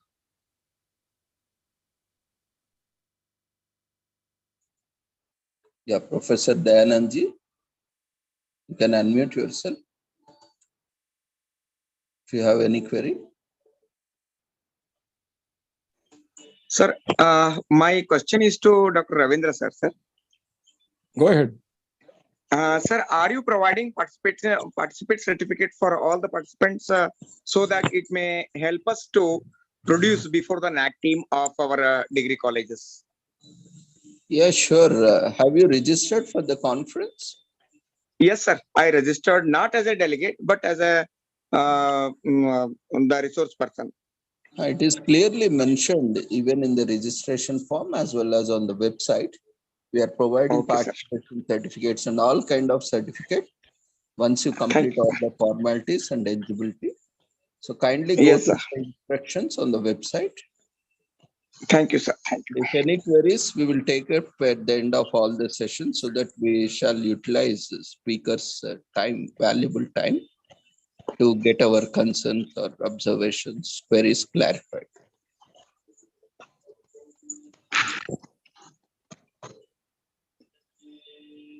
So, dear friends, any other queries?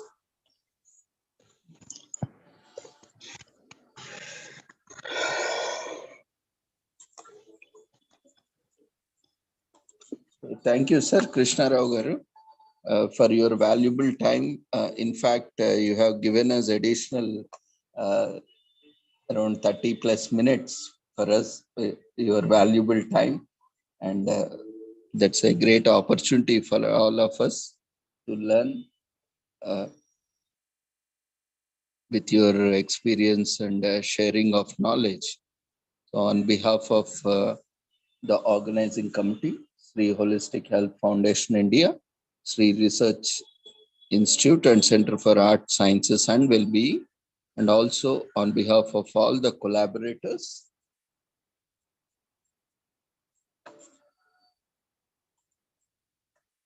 including Pure Earth Foundation, EQ for Peace Worldwide Inc. USA, Raj Bahadur Venkatram Reddy Women's College, International Federation of Social Workers, Nigeria Association of Social Workers, Global Forum for Sustainable Development, and the entire social work fraternity across India and globally. And also on behalf of all the speakers and participants, we extend our gratitude to you on this occasion and gracing us for this international conference as chief guest and addressing the inaugural session. We are ever indebted to you for your grace and knowledge that you have disseminated, and it has really added a great value to this conference. Thank you once again on behalf of all the organizing team for joining us, and we once again thank you for your valuable time. Thank you, sir. Krishna. Thank you. Thank you. Thank you, Ravindra Garu. In fact, you have given me an opportunity because This is like planting a seed in the minds of these various participants. It will germinate. It will lead to a very luxuriant growth of several trees, and eventually the world will be a better place. So where else can I get an opportunity to share my passion? Thank you. Thank you very much. God bless this organization. Thank you. Thank you, sir, for your valuable words and contributions.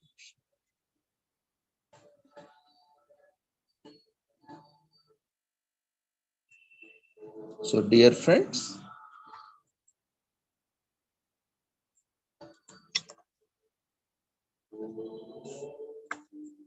so now the forum is open for any question and answers. Now feel free to share your queries, if any, related to conference. While sessions are going on, kindly let's all restrict our queries towards the presentation or on the presentation, because we have speakers from reputed organizations and who are very senior professionals. So we will utilize them whenever they are available on the platform. Let's make best use of the opportunity to gain insights and share our observations and get our queries clarified. So the other things are always mentioned on the website. All the details regarding certification and the process, registration forms, all have been shared on the various platforms. You can always visit. It's a 10 days conference. So we will be having daily from 6 p.m. onwards. We'll be starting sessions from 6:30 onwards, 6 to 6:30. We will have every day, we will have a keynote speaker with every day on that particular day, inaugural session or welcome session or a keynote session. Any of these three, we'll be having a special guest. So kindly join by 6 o'clock sharp so that we can listen to wonderful session and also gain more insights from 6:30 every day, or as per the session scheduled for the welcome address. After the welcome address, we'll be taking up the scientific or technical papers or presentations. So after the welcome session or the inaugural session or the keynote session gets completed, every day after that, we will be having technical papers or scientific papers or presentations followed by the session.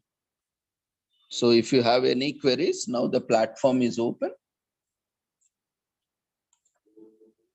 You can unmute yourself and ask. Feedback forms will be shared at the end of the session, and certificates are issued on day-to-day basis after the conference. So daily you can fill up the feedback form. So we are sharing the feedback form for the first session. You can fill it in the form of polls. We have raised the feedback form. You can see a poll with feedback form for session 1. We request everyone to quickly attend to the poll. It is mandatory. And it is also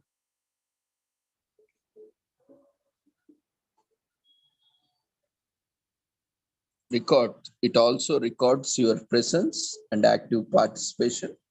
After each session, we'll be having a poll, and there is no link that can be shared. It is in the Zoom platform. If you have any difficulty in accessing polls, you can log off and log in from Zoom app. If you are accessing through browser, you may have certain difficulty, or if you are using a mobile device, you may need to slide your screen accordingly so that you can see the poll window. Otherwise, you can also log in from desktop or laptop so that you can access the poll. Otherwise, you can also update your Zoom app with the latest version, whichever your mobile supports. That can solve this problem. Otherwise, you can simply log out and log in. Immediately after joining the meeting, you will be seeing the poll window.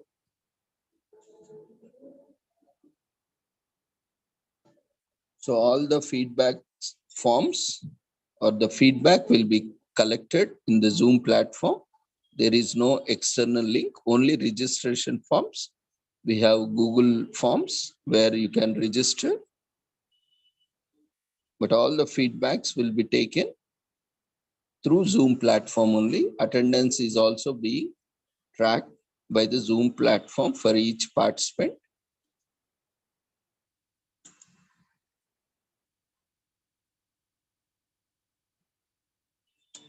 So if there are any queries, we can take it up before we start our presentations. To the next speaker, the first speaker for today's presentations session would be Suparna Roy.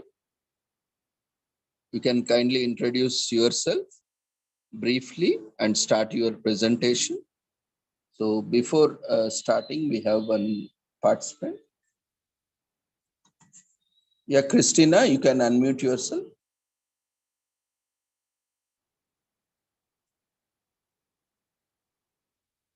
Christina?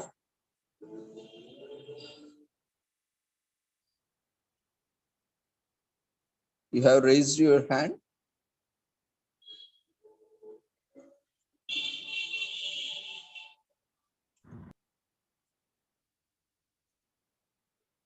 You can unmute yourself. Okay, good day, everyone. Thank you, Dr. Ravindra, for the opportunity to speak and make my comment.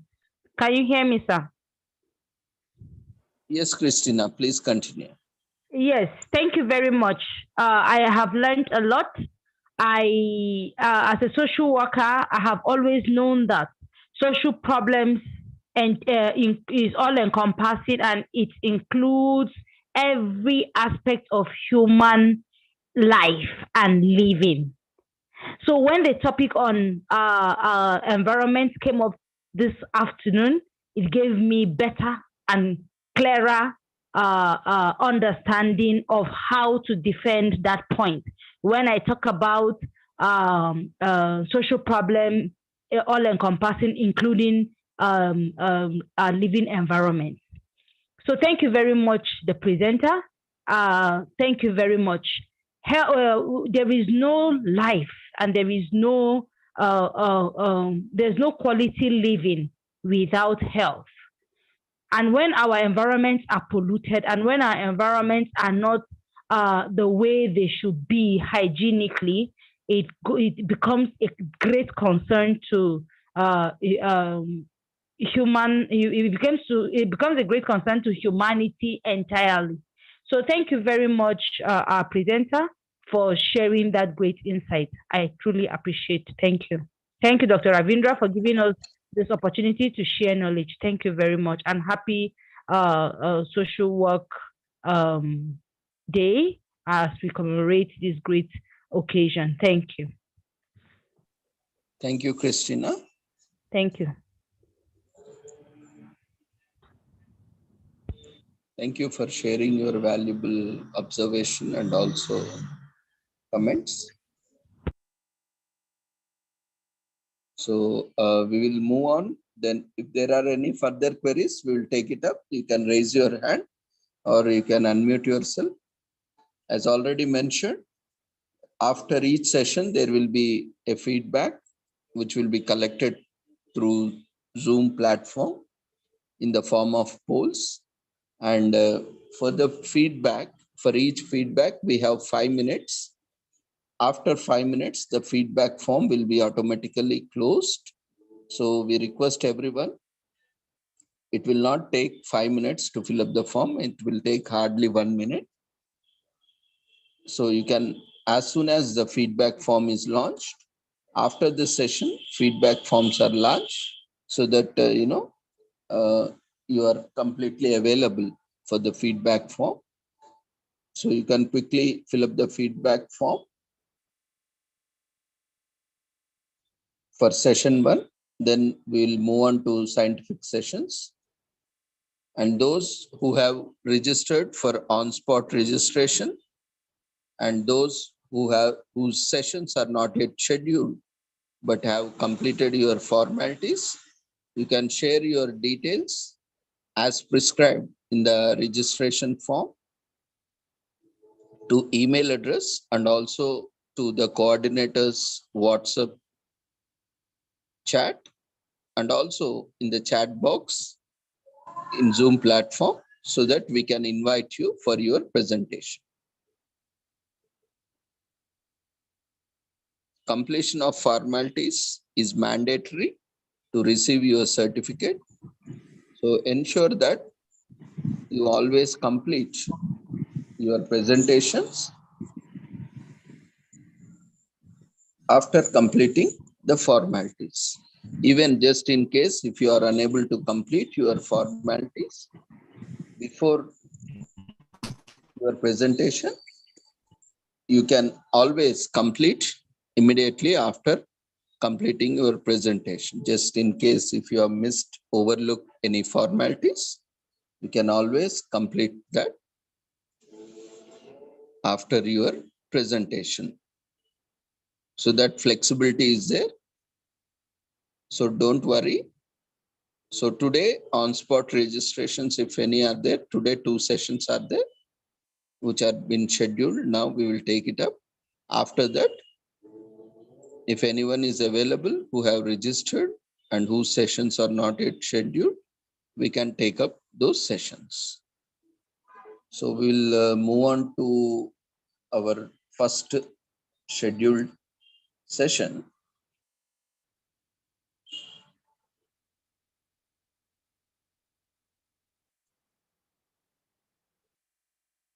Feedback form is shared in the form of polls. You can see a poll window saying feedback for session 1.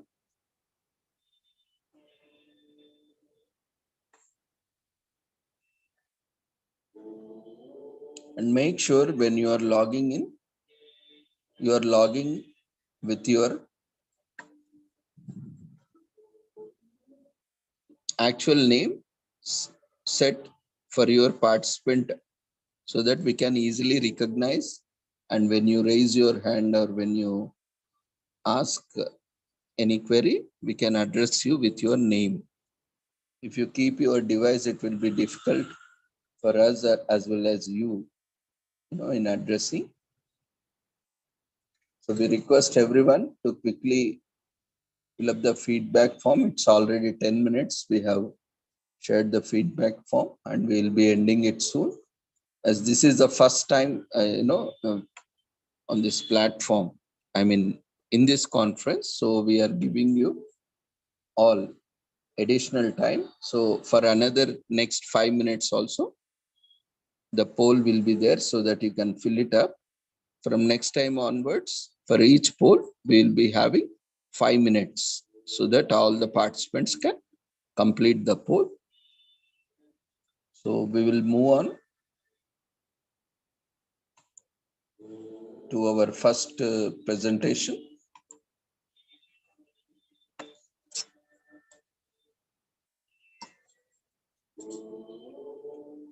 So we have Ms. Suparna Roy, Assistant Professor of English, Department of Applied Sciences and Humanities from Global Institute of Management and Technology, India. She will be presenting on gender studies and the celebrated marginal culture and intersectionally literary depiction of sex workers.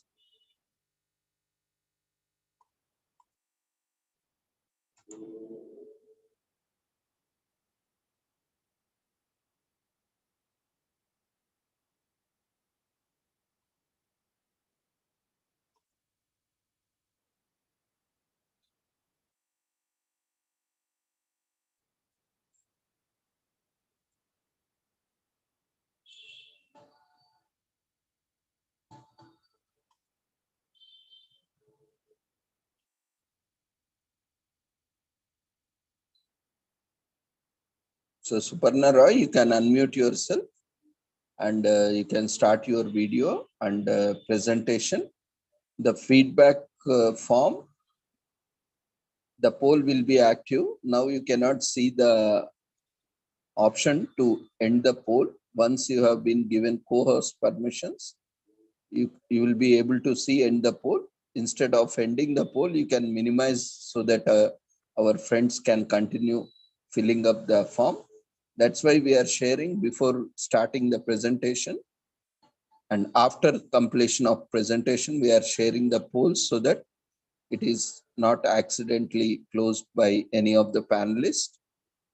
Once poll is closed, we cannot open the poll again because all the data will be lost. Again, everyone has to fill up the feedback form. So that is the limitation of Zoom.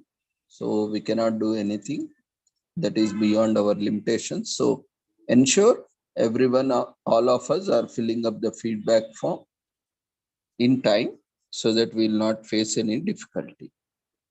So now we will make you co-host. So kindly minimize instead of ending the poll.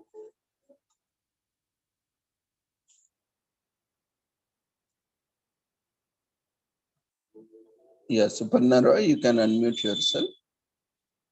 Start your video.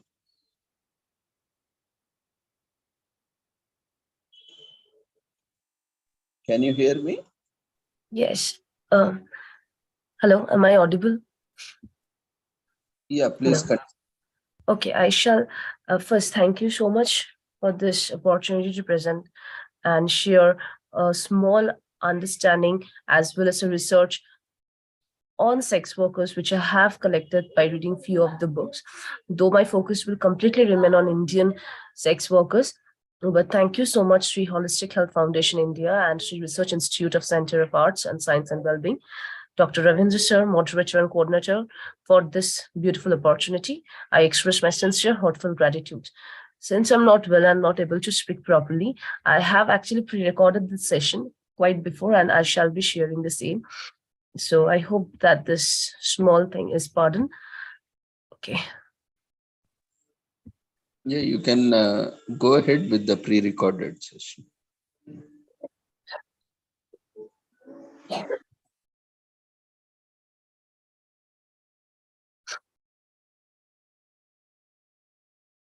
I hope my screen is visible. So I shall play the video. Do let me know if this is working. Yeah, screen is visible. We can see your video. You can share your sound before playing. Yeah, you can increase the volume.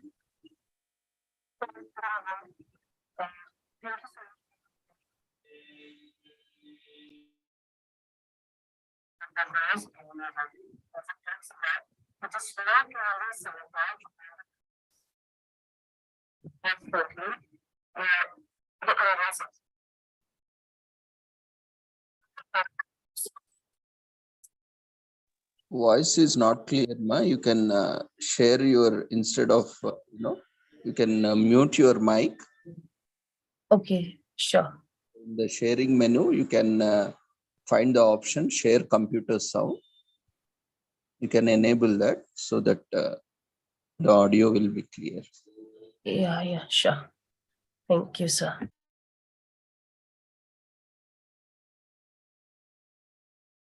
Reaching, and since my as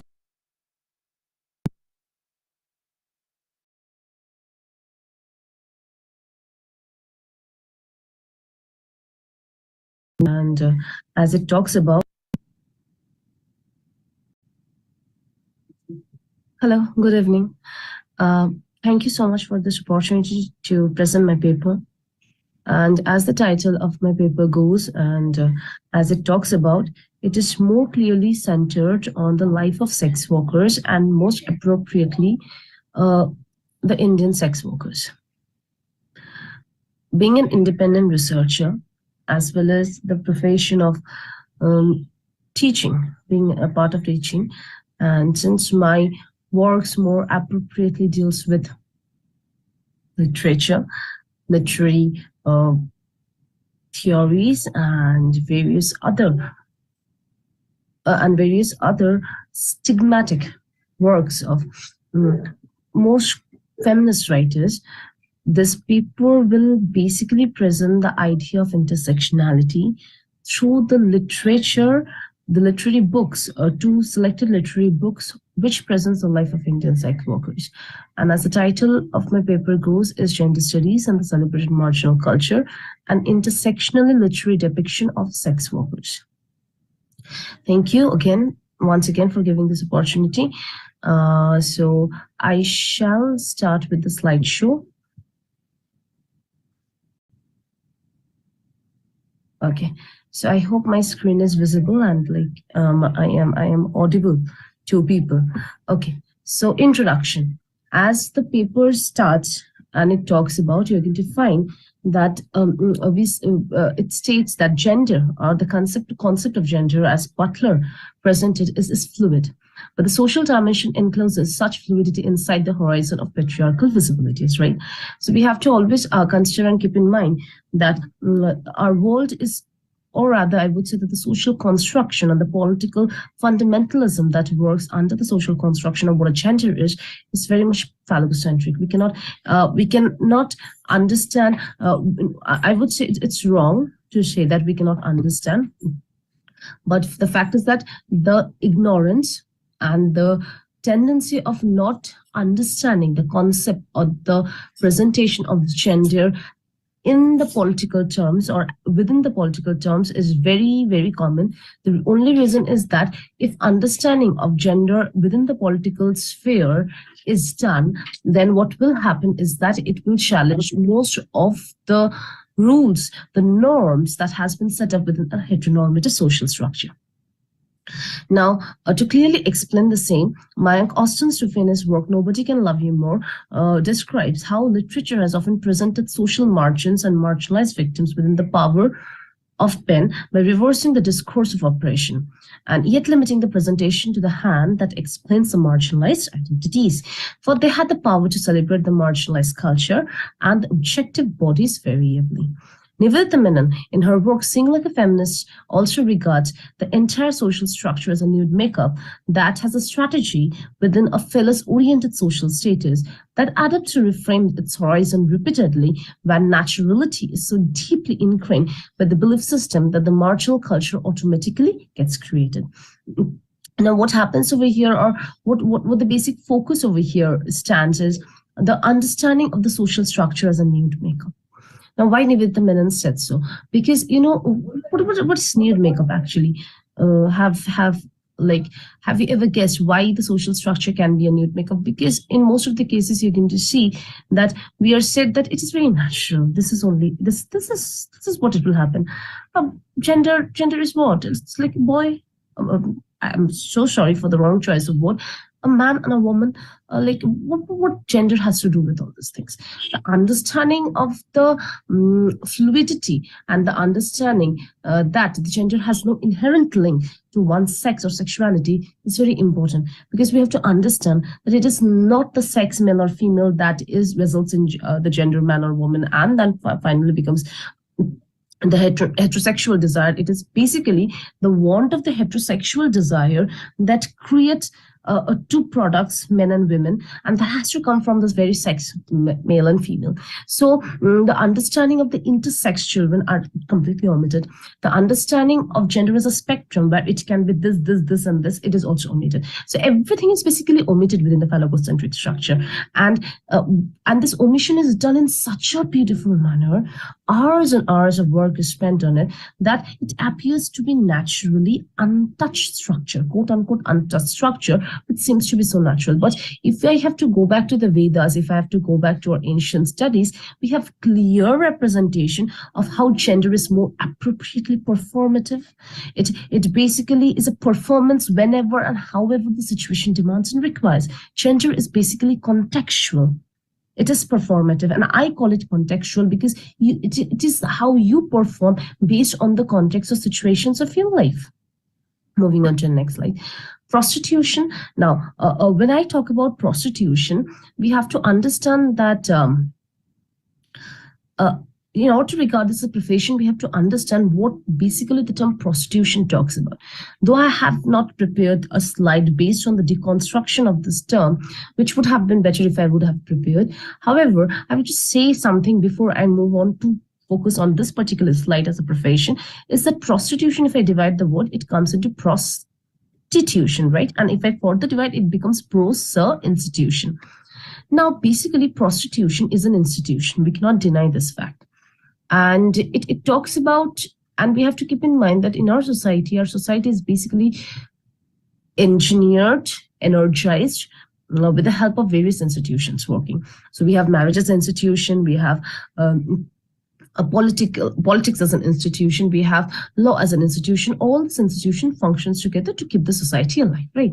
Now, prostitution is also an institution, but the fact of prostitution is that it is a subaltern institution. Now, we can never call subaltern or the subalternity should be claimed by anyone who is marginalized. No. As Gayatri Chakraborty Spivak basically stated and focused on, subalternity is a more crucial domain because marginalization is a bigger domain. Subalternity or subalterns are the one who does not get access even to say that they are marginalized. So we have to keep in mind that marginalization is that when we can see this is a cake and they are students over there. So some are getting and some are not getting the cake. So those who are not getting, they are marginalized, right? But subalterns are who, and those who are marginalized, they can say that, please give me a piece of cake. I want that because I also have the right as other students within this class in order to get that cake. But subalterns are those who will not be even able to pick up that voice. I would have the right to pick up that voice saying that I want that piece of cake. So basically subalterns are those who are completely obliterated from the margins or within the peripheral zone to a sense of elimination or non-existence. So prostitution is a subaltern community. Over here, regarding that as a profession is a huge reverse discourse, that if I have to remember Foucault, but the entire power system reverse, and where the entire power system reverses. And that is the reason, in order to credit, though it is legalized in India right now, and in order to credit it as a profession as such, it is very crucial because prostitution has been before the advent of the British, or from the time of the Tawayafs, if I have to say, it has been marginalized at that section of the society that is not to be given any access. We have to keep in mind not to be given any access. Now, then coming to this understanding of profession, I could, excuse me, I could particularly say that recently in a significant order, Supreme Court has recognized sex work as a profession and observed that its practitioners were entitled to dignity and equal protection under the law. However, the court invoked its special powers under Article 142 of the Constitution. I would be reading a few of the laws and then I would say how all the laws are politically stigmatized and they are highly patriarchal in their control of the body. In a social and historically path-breaking order, the Supreme Court has recognized prostitution as a profession, holding all those engaged in it and their children are entitled to the same human decency and dignity as is available to others. And the opportunities to grow and advance in their lives guaranteed under Article 21 of the Constitution, that is right to life. Needless to say, this basic protection of human decency and dignity extends towards the sex worker and their children who, bearing the brunt of the social stigma attached to their work, are removed to society's fringes, deprived of the right to with dignity and opportunities to provide the same with to their children. So the three-judge bench comprising Justices L. Nageshwara Rao, B.R. Gavai, and A.S. Bopana. Now, all the legal rights that are written and stated, that is the result of the power of pen. Not all the legal rights that are stated is also presented, right? It is not presented, neither it is actually implemented. If I have to go back to what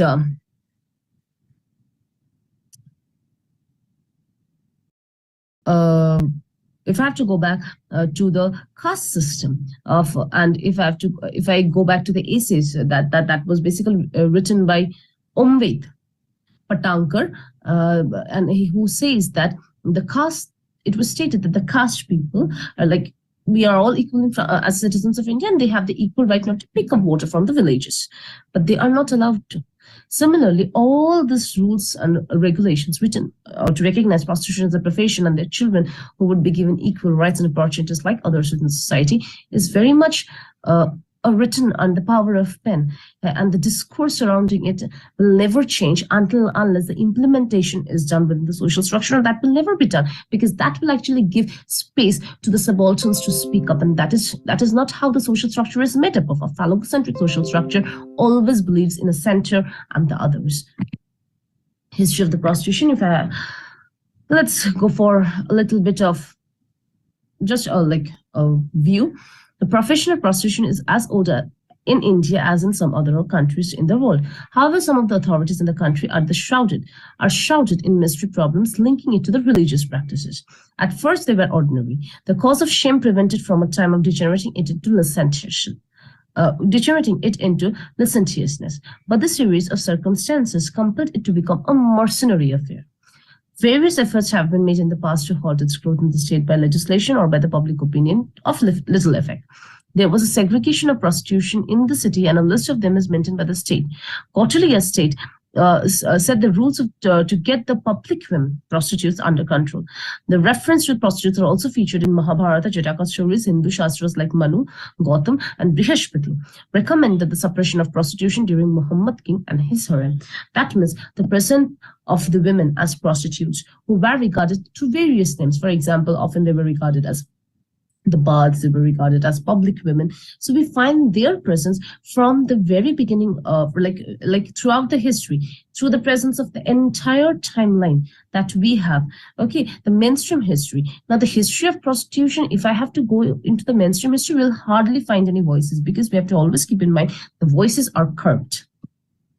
Culture and subaltern, what the idea and the focus is. Now culture is it's really important to understand that culture is an intricately constructed and fabricated functioning network that has erected a glittering veil of worship for its ills and controls over one's bodies and identities. It's a vast spectrum of which social and economic, political, and religious groups or institutions are only parts. According to the Bonal, literature is an expression of the society, and the spectre of the marginalized in India is a thorny mess to analyze, because India, a country within the cultural motivations, has used culture to identify and differentiate itself, and within its effect to identify and differentiate, they have actually boxed and categorized bodies based on its sex, gender, and sexuality. And since literature is an expression of society, to remember Dobonal, it is one of the best expressions of our entire culture that could ever exist.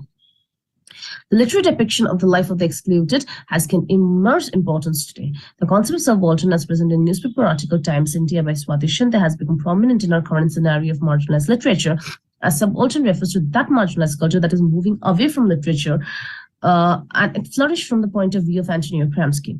The term junior derives from the German word, which means lower rank or minor acceptance. There are great thinkers in this field like Antonio Gramsci, Ranjit Guha, Gayatri Chakraborty Spivak, and how Julian Wolfre also defined the same.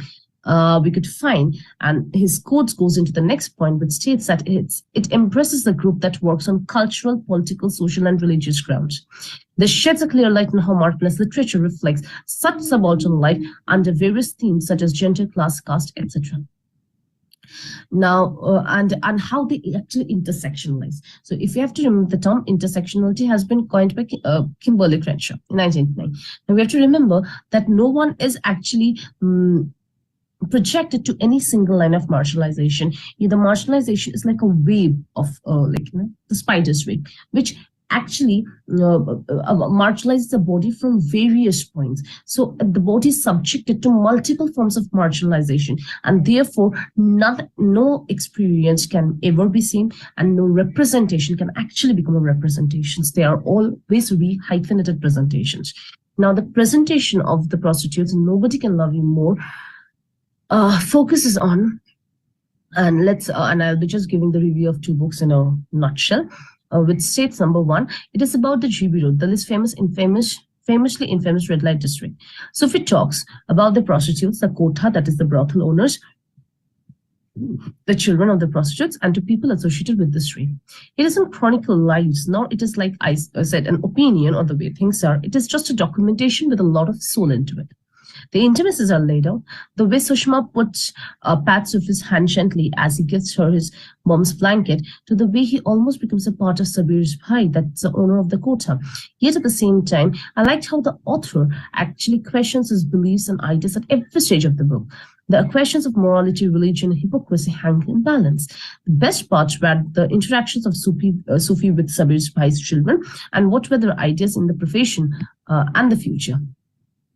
The subtle voices also focuses how Sufi has attempted to portray the lives of this unaccredited and exploited women through a series of open-ended questions and interviews. Sufi also tried to show the ins and the outs of her businesses, the business of her bodies, her daily life and work, how capitalism and sex have survived demandingly on women's bodies for years.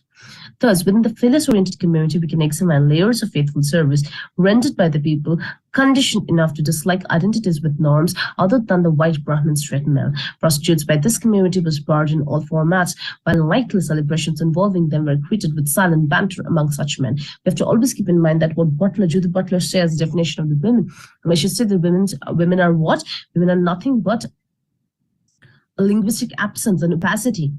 They are never the one. Within a phallocentric structure, they are always the other. And that is what and how it is created. Within the prostitution layer, they are further marginalized. And the layers of marginalization there is even more, because some are raped, some are victims of trafficking, some are sold off, some are victims of unrequited love. So we can find, and religious and everything. And on the other hand side, prostitution can be very much a feminist place, because that is the only place that never believes in any differentiation. They are all same. This is what Sufi's work intelligently highlights. Sufi's work showcases different tastes, aromas, and cultures of how prostitution can be a beautiful area, yet the most unaccredited and insulted and marginalized culture within an Indian society. On the other hand side, Daughters of the Brothels by Deepak Yadav contains the conversations between author and the sex workers of Delhi's red light area. GB Road, which will be as much an eye-opener as an emotional for the reader. The book is set in the backdrop narration by some sex workers about how they ended up in this profession, and was gutted about how treachery committed by a 12-year-old girl's boyfriend by selling her body to some men to get raped. And this 12-year-old woman was in love with this boy, and the boy first raped her, and then she was sold off. One was insulted by her cruel husband, and another who also killed her infant daughter, and one ended up in brothel after getting raped by a construction contractor. Another sex worker is from Beria community of Rajasthan, where the birth of a girl is valued, for she could be placed in prostitution by family men working as pimps. This is the only known profession in this community, and that could be performed by girls to feed the family. Daughter of the Brothels and the narrations of men. What they feel when anyone from the so-called civilized society sees them with disgust. What they undergo when they, and this book questions all this particular areas, what they undergo when round the clock every man stares at them like the vulture keeping an eye on its face, how they are forced to embrace alcohol, drugs, to forget about every barbaric experience as they have no other or no one to hear them out. How their body is exploited sexually and how it has been moralized, how it is normalized, how the sexuality is normalized and moralized, and every layer of perception that, or the gazes that falls on their body. I can imagine how these brave souls have hid their feelings throughout. And the book has done well in portraying the life of this woman so poignantly that it would make the reader thank God for giving a birth in much better places. It was written with an intent to get people to know about various women, how do they fight, and how the lot of betrayal, violence, disrespect, and helplessness works. And concluding this paper and the small presentation of sex workers through literature, or through selected literature, Indian literature book, because there are many other books like 11 Minutes by Paulo Coelho or Mrs. Warren's Profession that talks about the Western culture of prostitution, which is far different from Indian ones. And talking about this would actually talk about many more things, which would consume more than hour in order to discuss and share with all of you. So I have limited my presentation only to 2 literary books, which I could find more appropriate to discuss. And that would actually focus on the life of GB workers, the Indian sex workers, though the life of the Indian sex workers in the eastern side and the western side are highly different. The Indian sex workers of the Kerala districts are also different.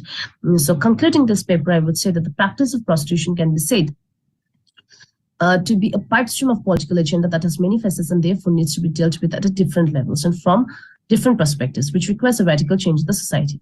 This would mean a wide range view of whole problem of the social manners and custom related to marriage, divorce, sex, education, socioeconomic conditions, but also to the development of an appropriate and comprehensive program to vary the economic level and the socio-moral and the emotional level of people. It's important to realize that financial difficulties are a way to emphasize, and all mental stress, any kind of behavior from the most common precipitating factors of abnormal behavior must be focused on. Efforts must be made in order to not only elevate all these kinds of mental stress, but also to provide compensatory children with love, affection, adequate knowledge for the facts of life, and to accept prostitution as a profession for a more healthy and holistic living. Thank you so much for this, for hearing me patiently, and thank you for this opportunity to present. I end my presentation here.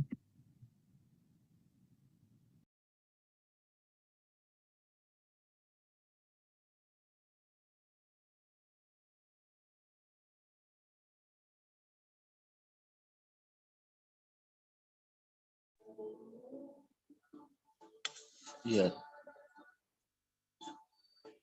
Thank you, Suparna Royji. It was a very insightful presentation. So we will take up few queries from the participants. Then I have also something to share with you. So we have Abhimanyu Das. You can unmute yourself.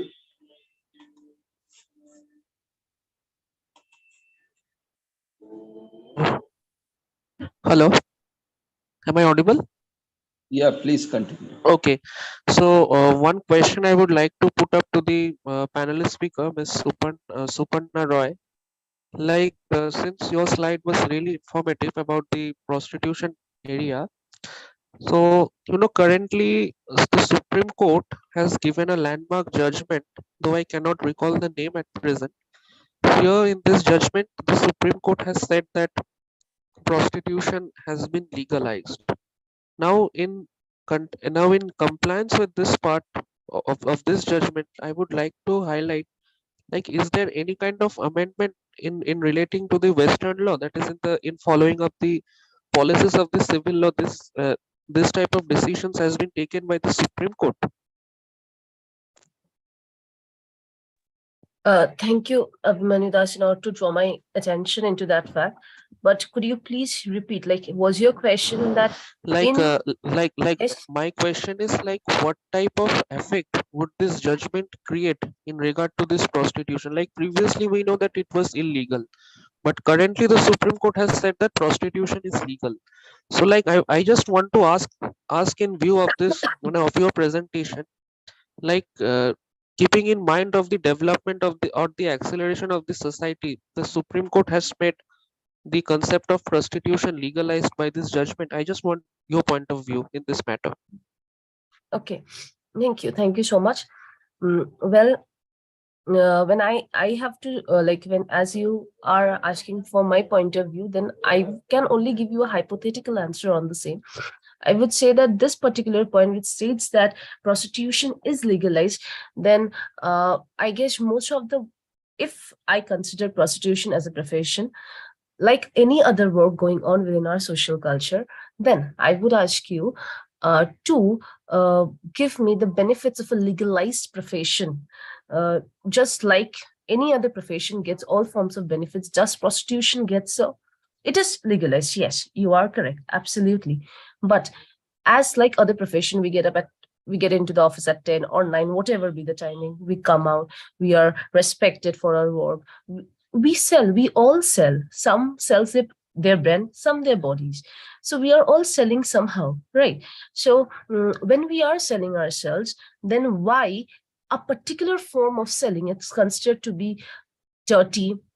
It is regarded to be marginalized, disregarded to be something that is so much untouchable, and other forms of sellings are so much appreciated?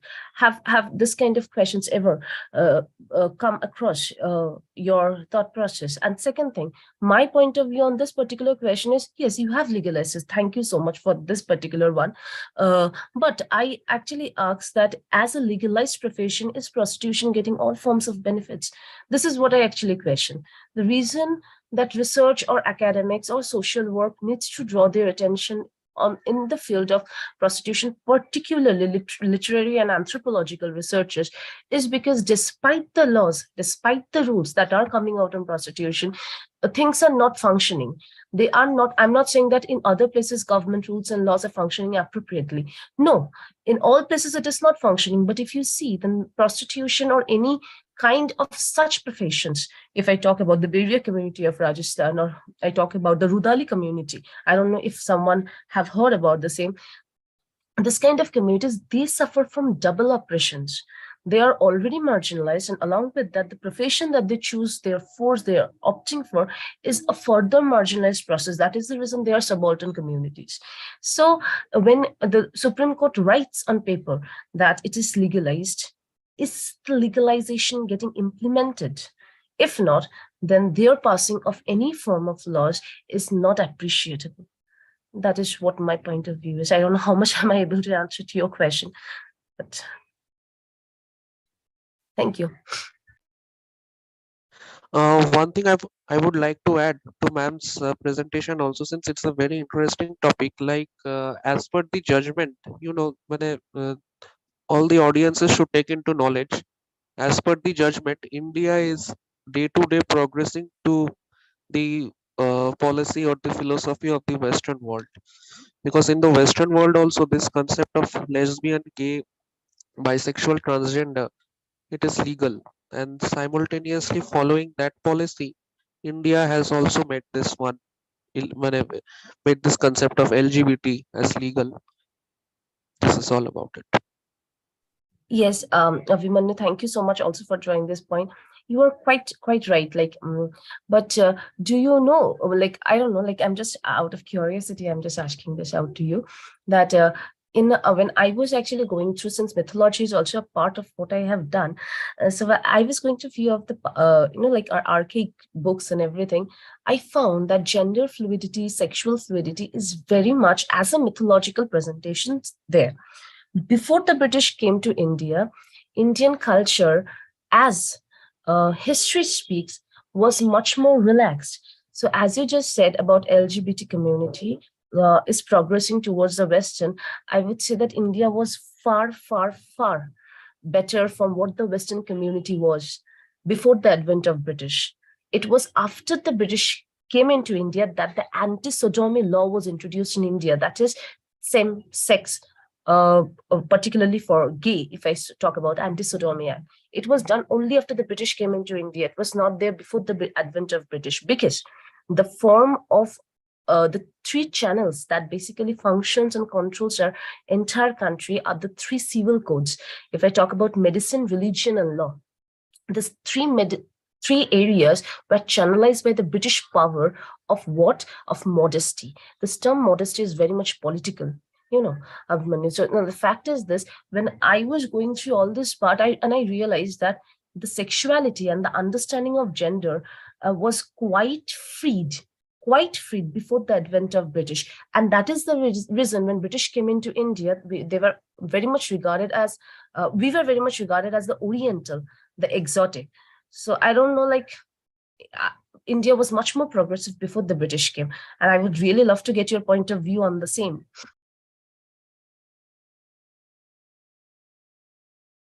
One more thing I would again like to add, like we know that prostitution is legalized and all, but why can't we think in that way, that this concept of prostitution is again creating a barrier in raising the upliftment of the woman in the society? Like, again, why can't we think in this way, that again women will be confined to the four walls in regard to the negative impact of the prostitution? What's your view, ma'am? Could you please repeat the question once again? Pardon.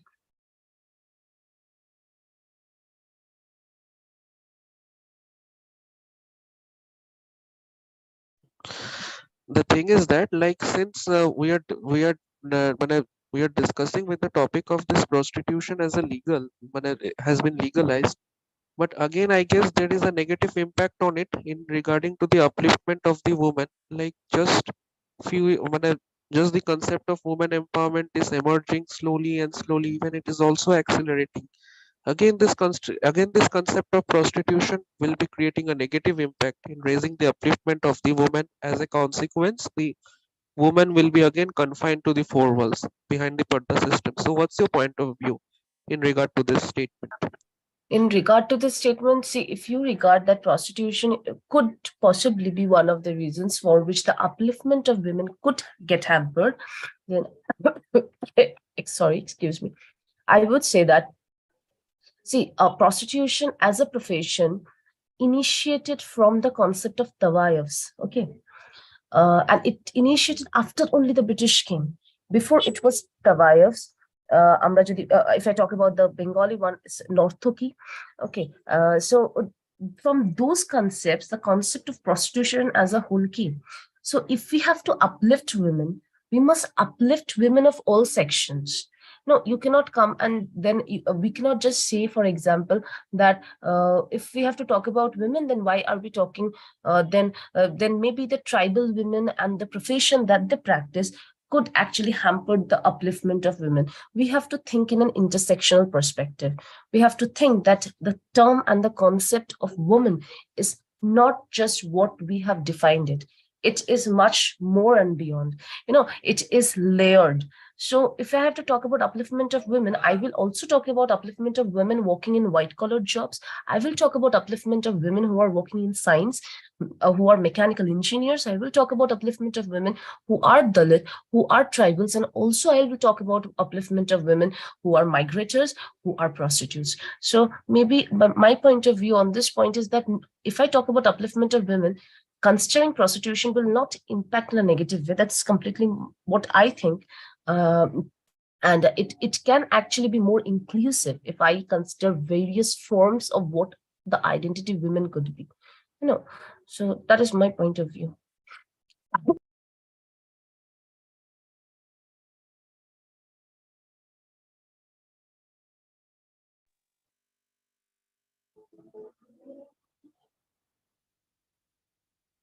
You are muted, Suparna Raji.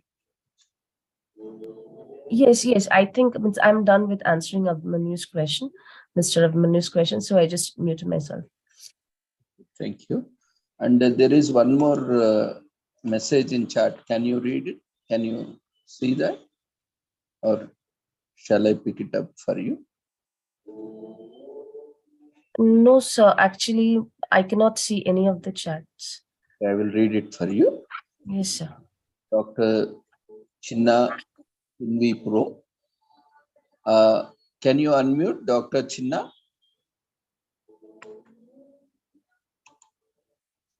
And ask yourself if you are able to. You can unmute yourself. Dr. Chinna. Hello, sir. Yeah. Can you hear me, sir? Yes. Please continue. Ask your query. Okay. My question is thus. What is the nexus between prostitution as a profession and the national economy of a particular country? And then what are the implications to the current and future generation? Pardon? I actually didn't. Can you hear me now? Yeah. Let me put it, Dr. Chinna. Hello? Between prostitution. Can you hear me? Yeah. Dr. Chinna. Yeah, I can hear you. Okay, Hello? let me put your question. Am I audible there? Yeah, you are audible. Okay.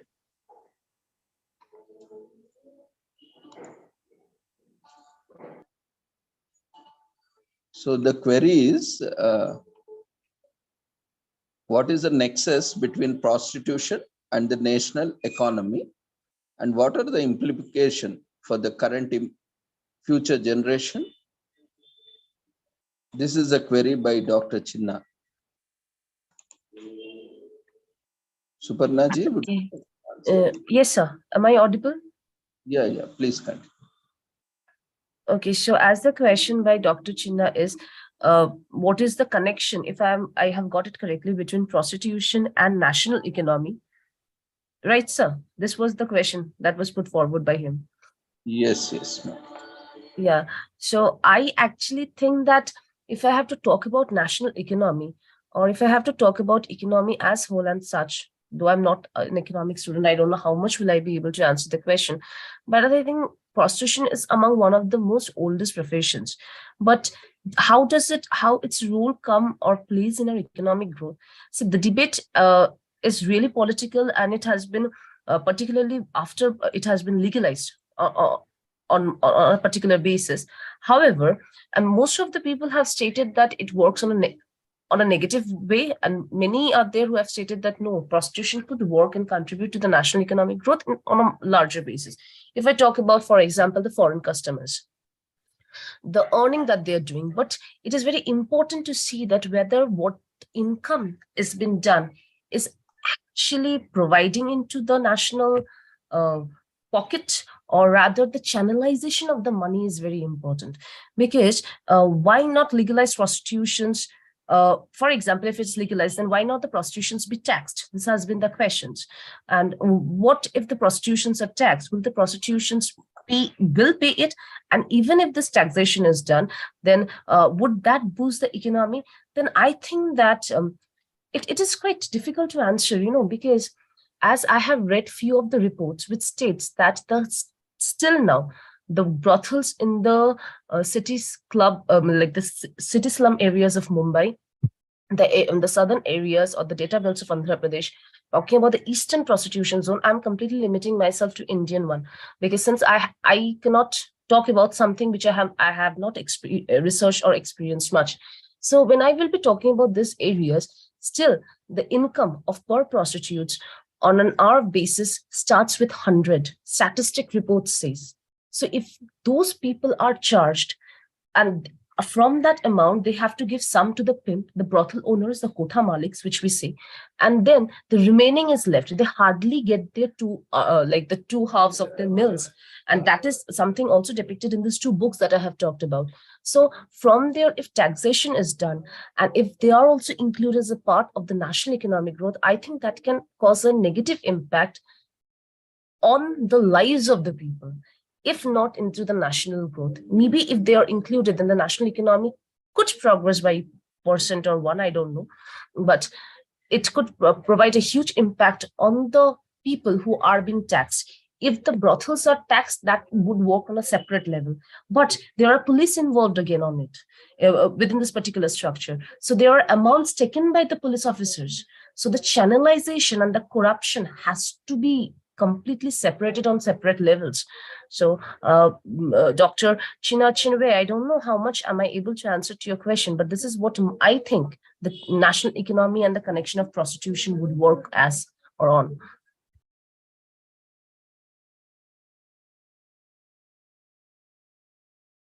Thank you. Dr. Chinna, hope your query has been answered. Yes. Thank you, Dr. Hello? Chinna. Do you have any further query? Can you hear me? Yeah. Dr. Chinna, do you have further query? Yes. It's okay. It's okay. Okay, thank you for sharing your query. Hope it got answered. You got it clarified. Okay. So anyone else have any queries? Feel free to share.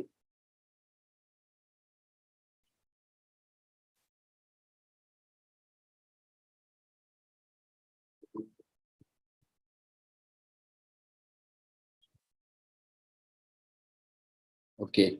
So this problem of prostitution has its own implications. as we have been sharing our perspectives, like our friends have been talking about this prostitution. And, prostitution or, this sex trade or flesh trade, whatever name it is being addressed, it has a lot of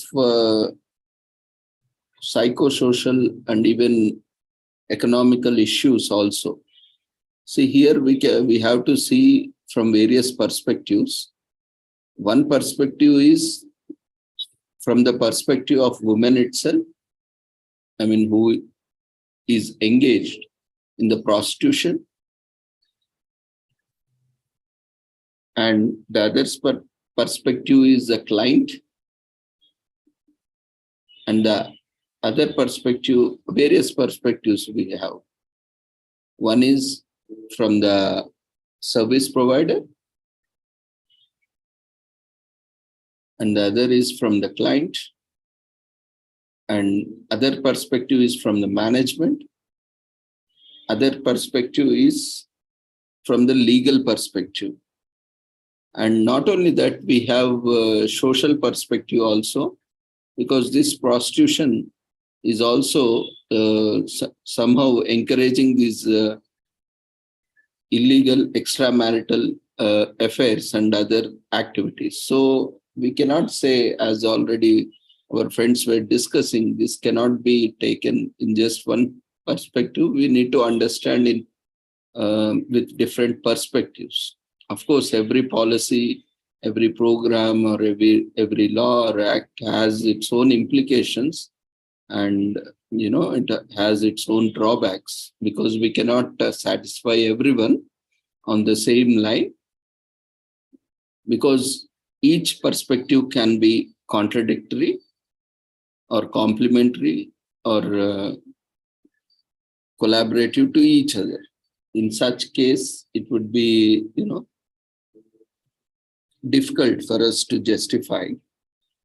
But the Western perspective or Indian perspective or Eastern perspective, we are lacking the insights of various countries. No other country is alike like India. So that is the basic thing we all have to remember when we are comparing our country with any other country in the world. No other country is as diverse as India. So that is very, first thing we need to take into consideration. Say, suppose when we are talking about West with US, there is a lot of discrimination. There are just two groups there, white and black. And among that, we have seen since ages, there is a lot of discrimination between white and black. Just take, this is just an example. And in India, we have a lot of colors. If we take color as an aspect for differentiation or discrimination, here we have all kinds of colors, and you can see in such a complexity and such a diversity where we can coexist in harmony, and we have different perspectives, and every ethnic group has their own aspirations. So we cannot simply compare with the models, and especially when we are talking about this LGBTQI. See, initially there was only two genders, that is endowed by the nature. Why these two genders? Only to promote and to facilitate procreation.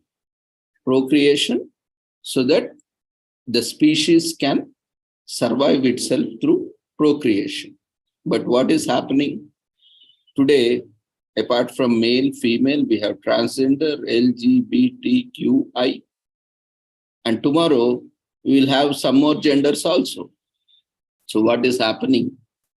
We are not against anyone. We are not, we are trying to understand. We are deviating from the nature. We are deviating from the basic, universal principles, which are valid, which are best endowed by the nature. See, there might be some differences.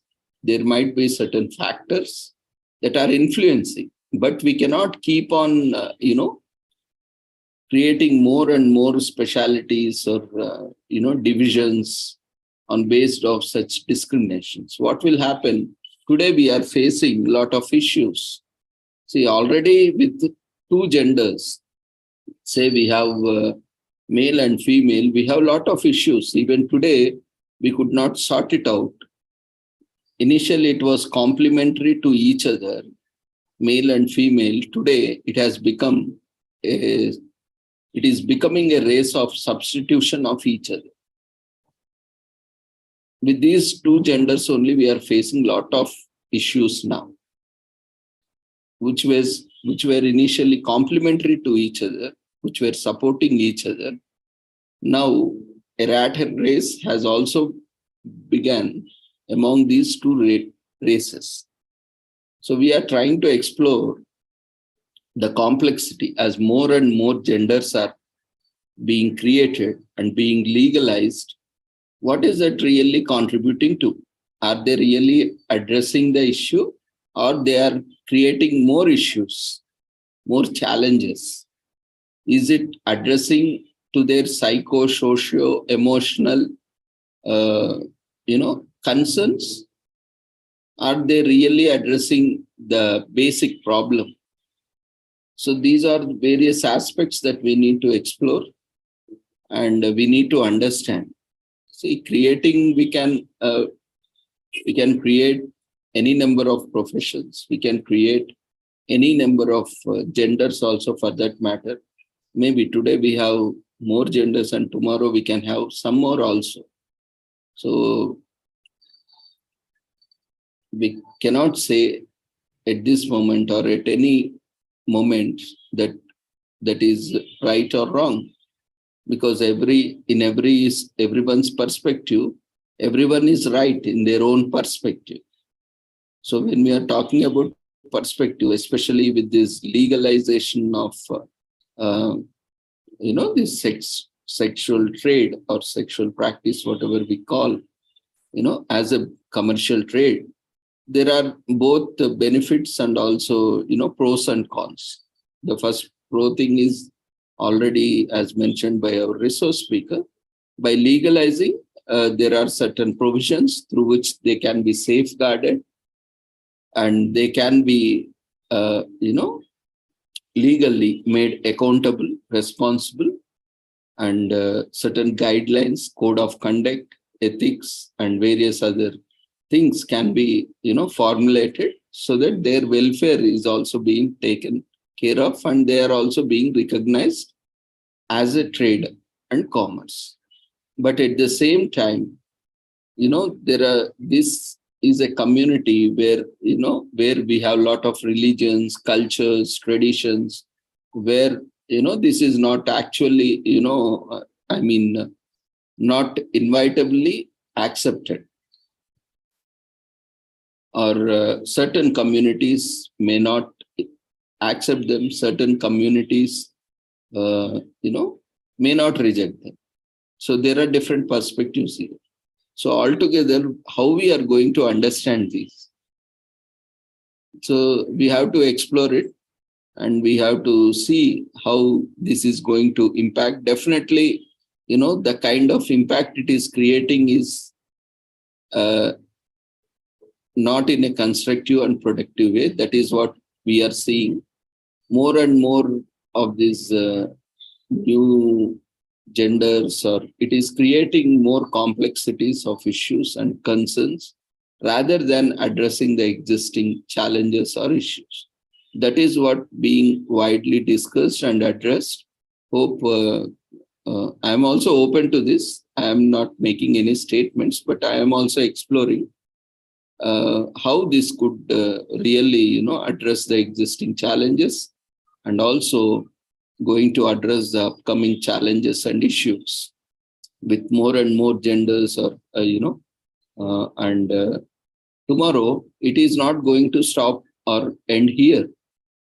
So when we are talking about sex between a male and female only, but now we have LGBTQI, then again tomorrow prostitution will also start among these genders. Now, how do we understand this? And how we do address these issues? How we are going to look at these things are the next immediate concerns for the sociologists or social workers or for psychologists or for even any discipline. So how we are going to look at this and how we are going to go about it. These are various things that are there. We need to explore and we need to look at. So if anyone wants to contribute on this, in short, quickly, we can take it up.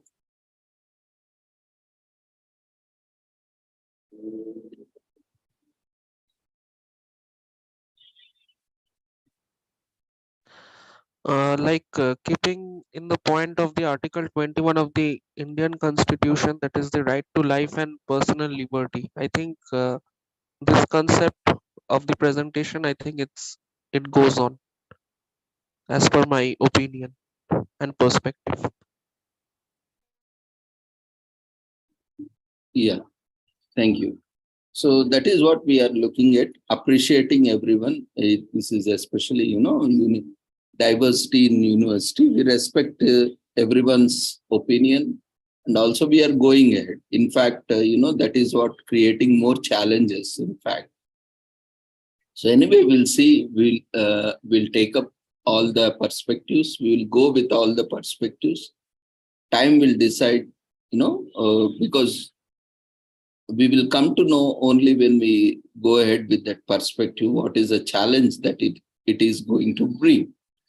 So we will explore further with the perspectives, different perspectives. This is not the beginning and this is not the ending.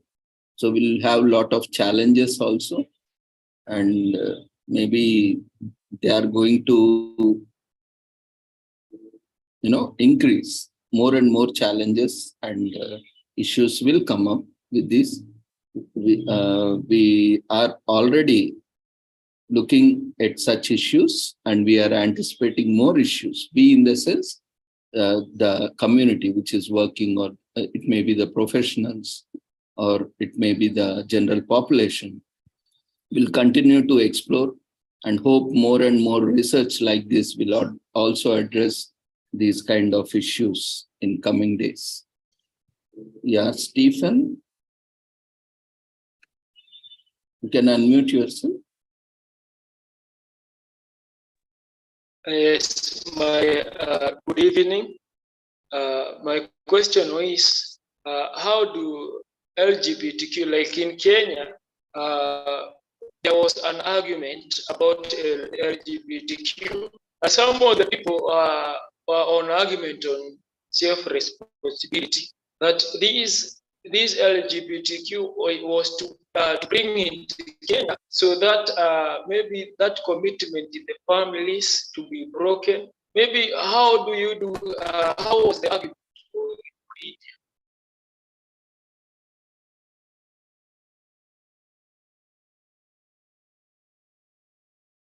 Stephen, we lost your voice. Yes. Yeah. You see, that's what I was also concerned. I was also raising issues like that is not just, one particular domain. It is affecting various domains of our life and society.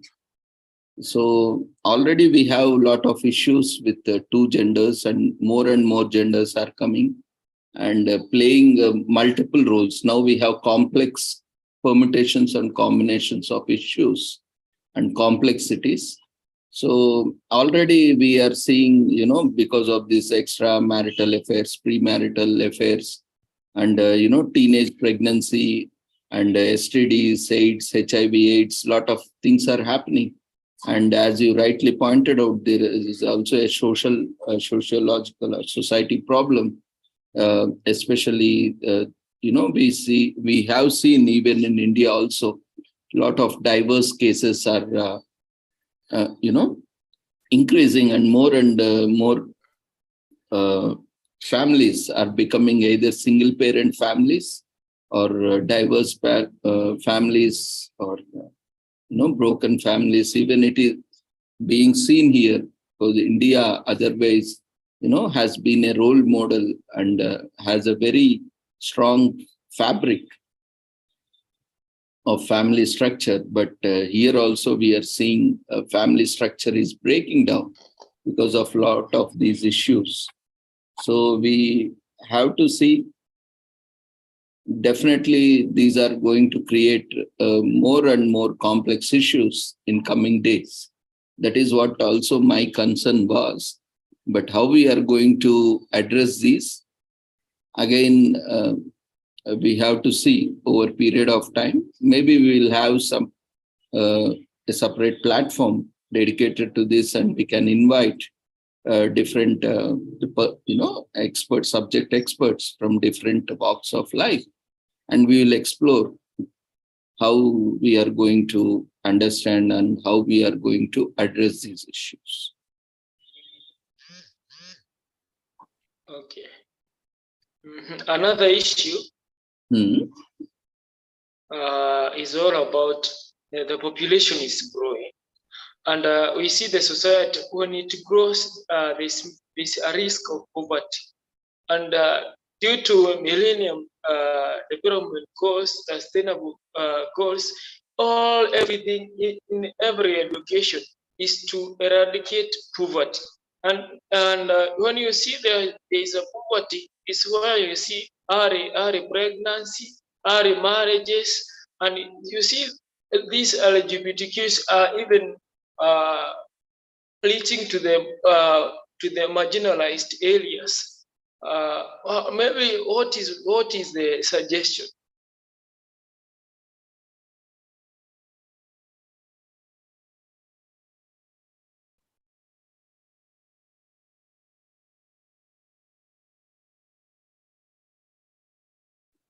Yeah, there is a poll for second session.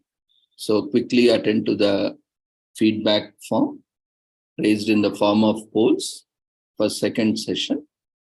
So while we are attending to the poll, let me try to address this. Anyone would like to, any of our friends would like to address this query? You are welcome. You can raise your hand.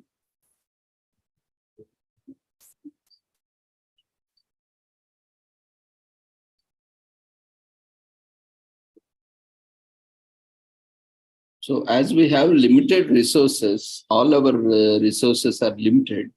We also need to keep a check on this population also, because when we are talking about millennium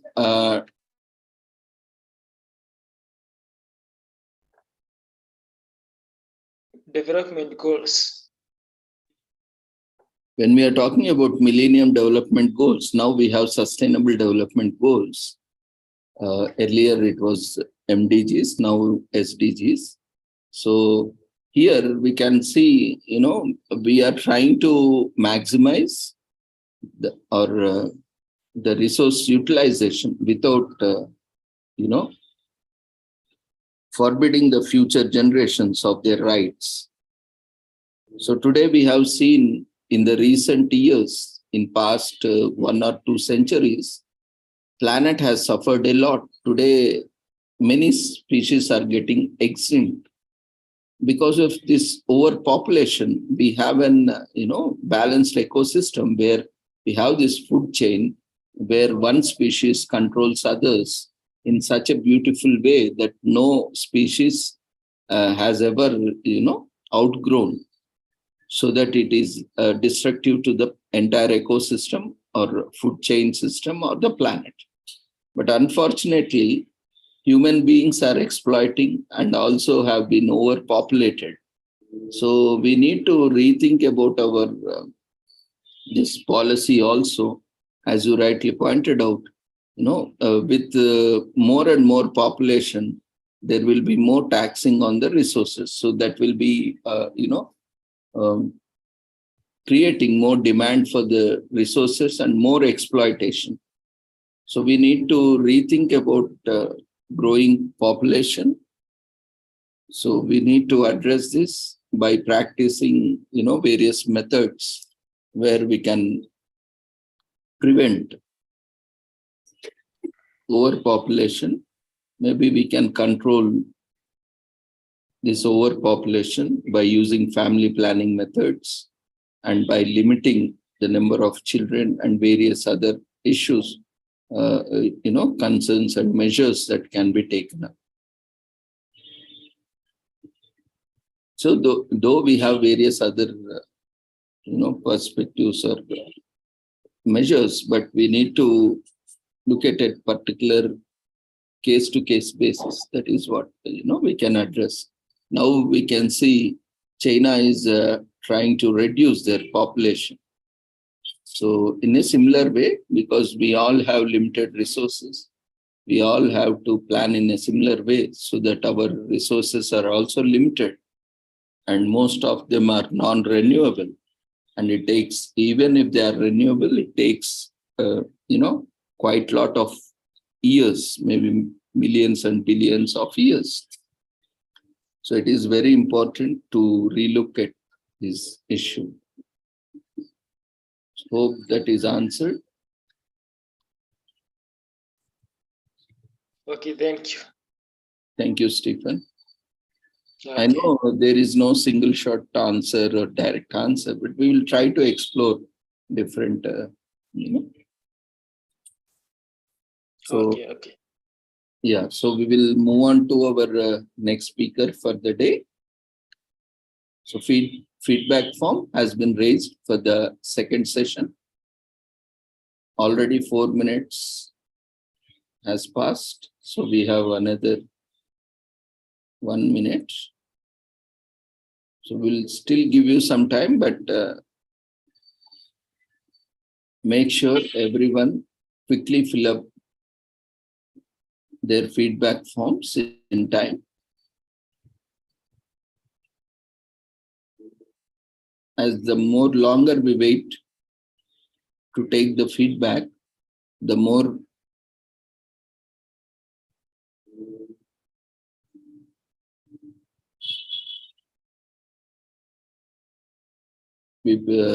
more the session conference timings will be prolonged. So let's try to quickly fill up the feedback form and save some time.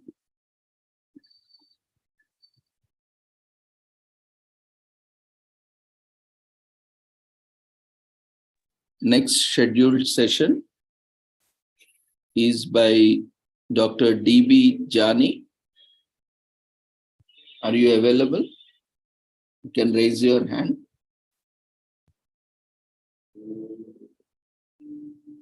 Dr. D.B. Jani.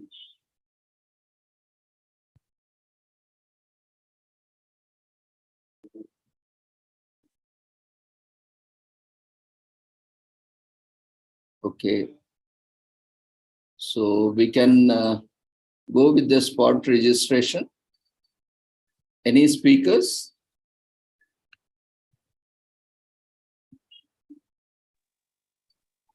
Maybe you can talk. Yeah, we'll see. So any other speakers who have registered and have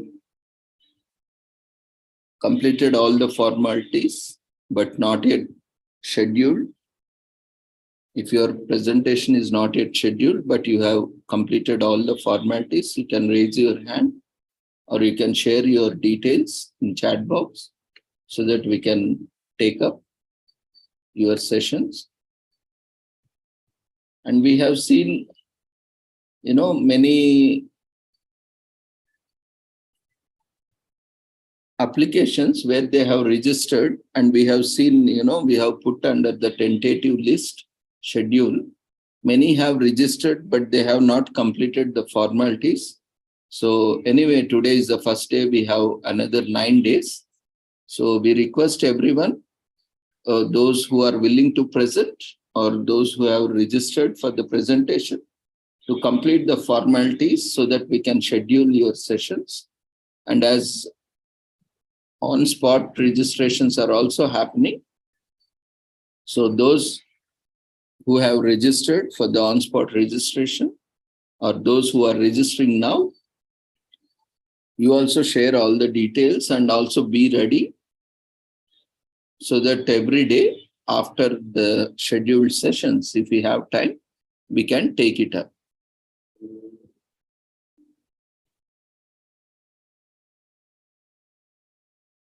So we have Balaka Chatraj.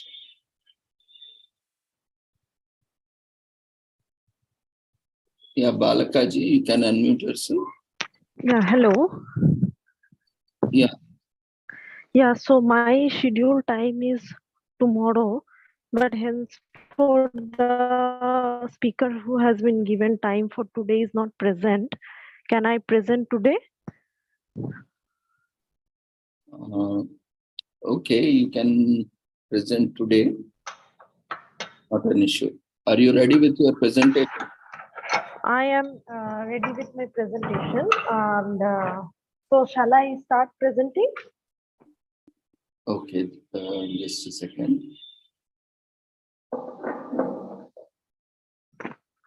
Yeah, you can go ahead with your presentation. Okay, sir. I can't open my video.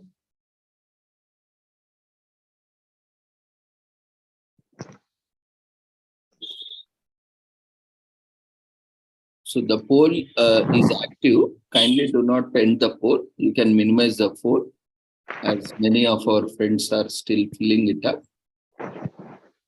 Sir, I cannot open my video. No, video is fine.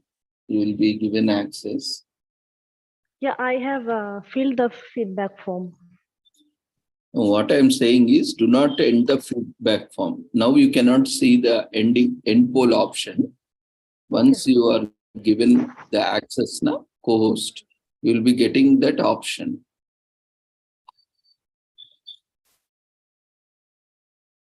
So do not end the poll. Okay, sir. So now you can start your audio, video, and presentation. So my name is Balaka Chattaraj. I am a PhD scholar from Tejpur University, Assam, and I am doing my PhD on social work. I have completed my master's in social work from Tata Institute of Social Science. Good evening, everyone, for your patience present, and thank you, Ravinder sir, for giving me the opportunity, and also I extend my gratitude to the organizing committee for giving me a platform to share my research work. And also I extend my gratitude to the people who are internationally has joined us. And this is extremely fortunate matter for us research scholars to present our research work in front of people with so much diversity. And I'm sure at the end of my presentation, it will be an extremely honor for me to get the questions from diverse background people and also academician. And also I extend my thank and my gratitude to Krishna Rao sir for his extended work and his lecture that has personally definitely has enriched me, and which will also help me in future to know about various things. It has added up to my knowledge. So now I will be sharing the presentation.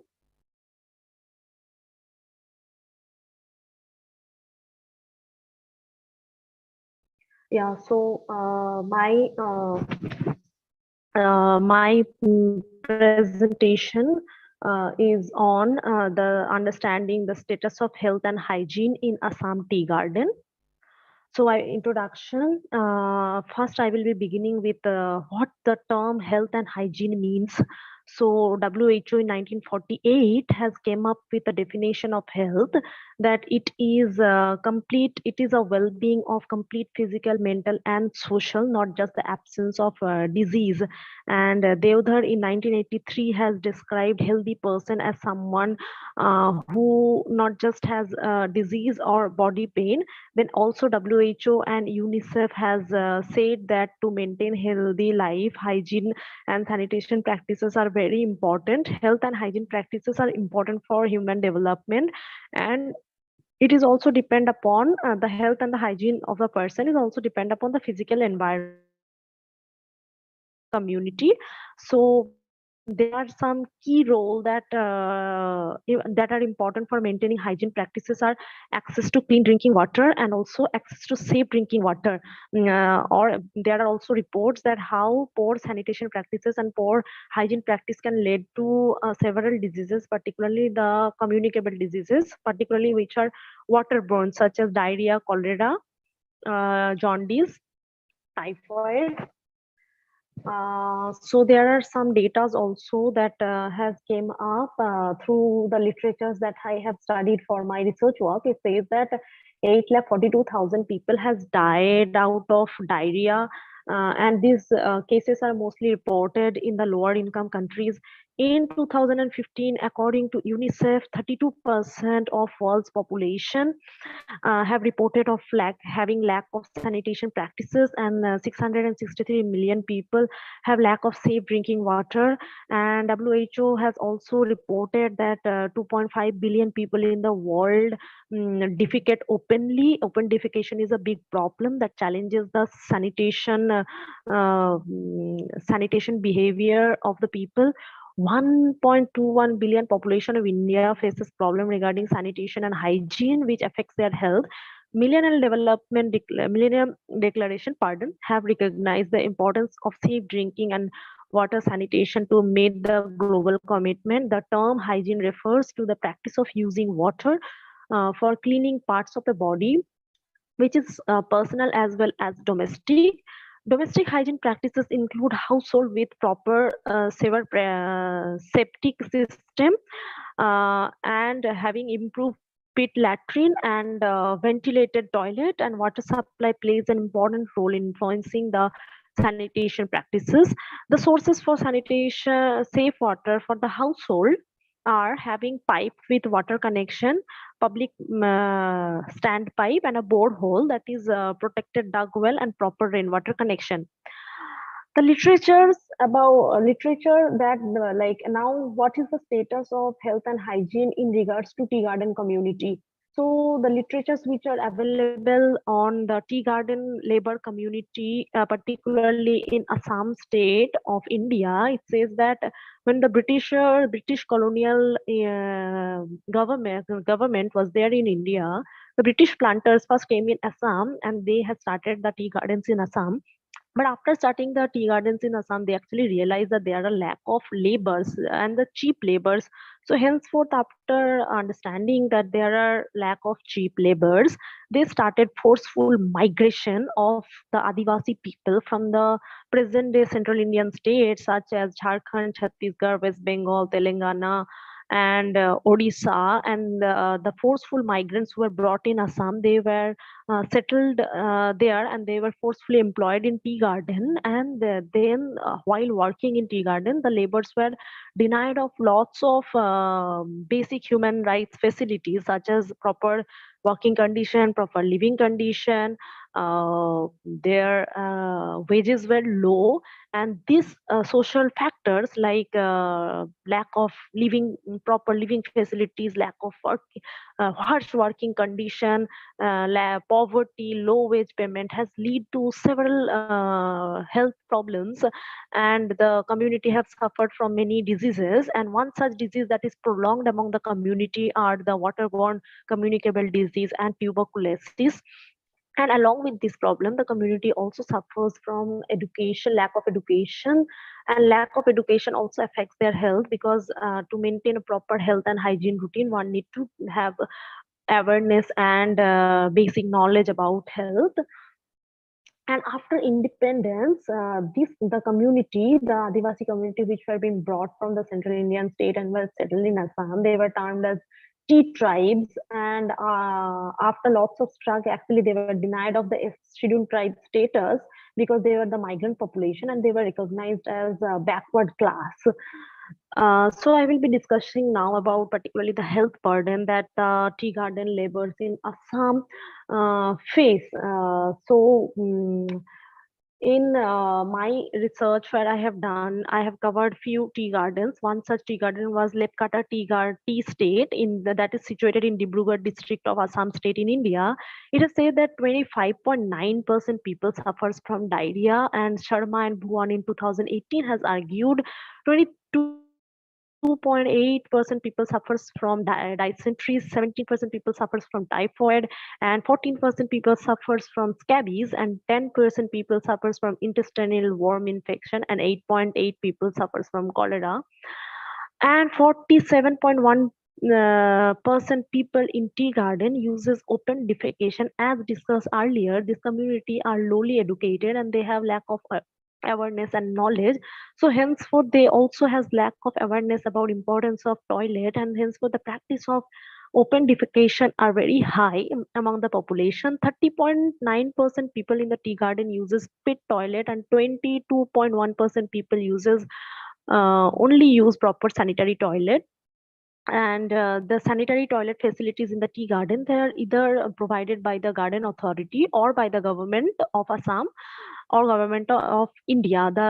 Also the children, it was reported that due to a common practice of open defecation in the community, despite of the fact that the tireless effort done by Indian government under Swachh Bharat Abhiyan, and also tireless efforts by the Assam government, because of the practice that are so inherent upon them, the children are still using open defecation for toilet, even though toilet facilities has been provided in their home by government.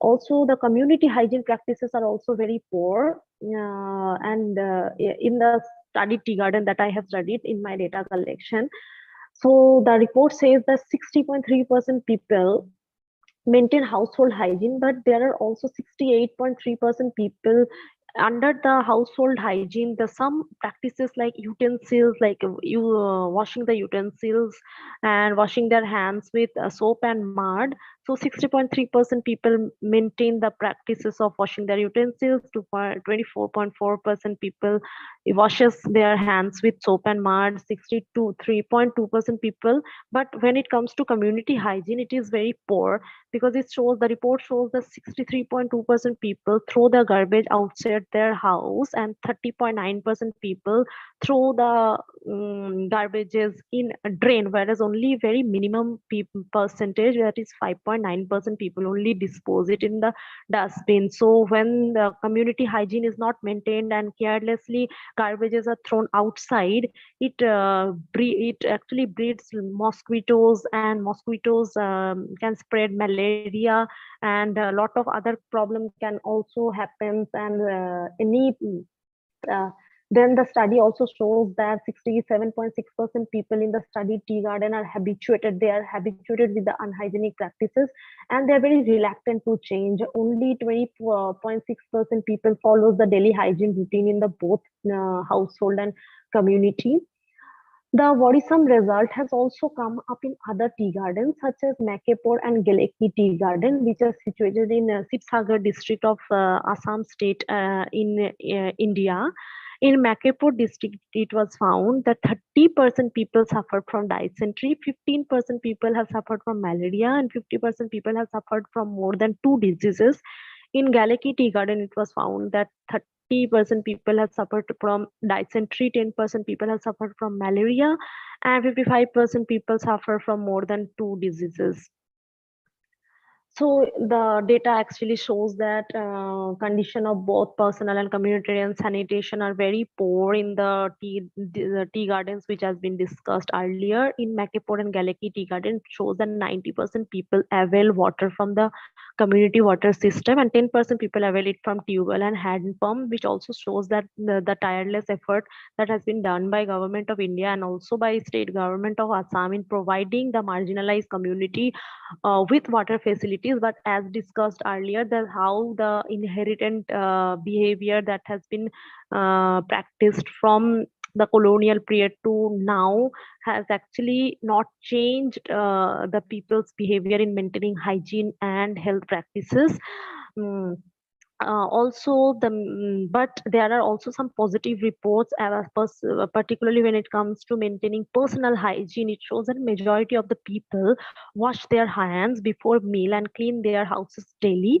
But when it comes to the communitarian hygiene, it is very poor, and it is reported the majority of the people from Makepur tea garden and Geleki tea garden, they throw their garbage outside their house.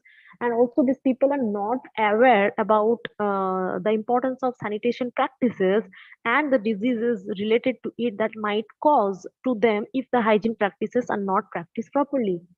Also, in both the tea garden, it was reported that 95% people prefer getting modern healthcare facilities than the traditional treatment.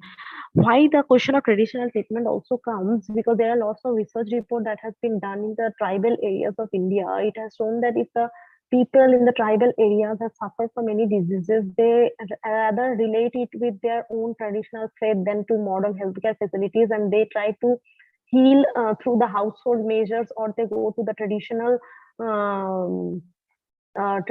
healers, or sometimes they also relate health with the many superstitious belief, and they practice some magic and counter black magic. But here the positive report about healthcare facilities came up that the people do not relate their healthcare problem with any traditional belief, but they rather have faith on modern healthcare facilities. And also after efforts of Indian government and tea garden authorities and Assam state government, the healthcare centers and civil hospitals has been built newly with experts, so that the people who are been marginalized in terms of health for a long time can take help and can avail the healthcare facilities.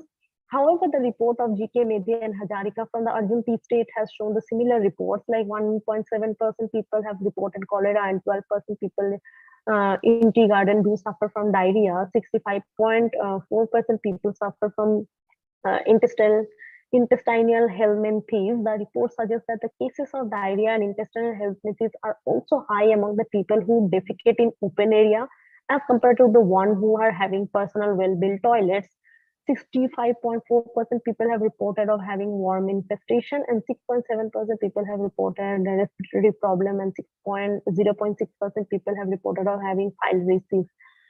There are, other than communicable diseases, there are also non-communicable diseases. So I will be briefing it in a shortly about the non-communicable health problems that the tea garden community, the labor community who are Adivasis have faced are also like underweight and thinness, anemia, deficiency of vitamin A, B, and C, hypertension, and reproductive problems.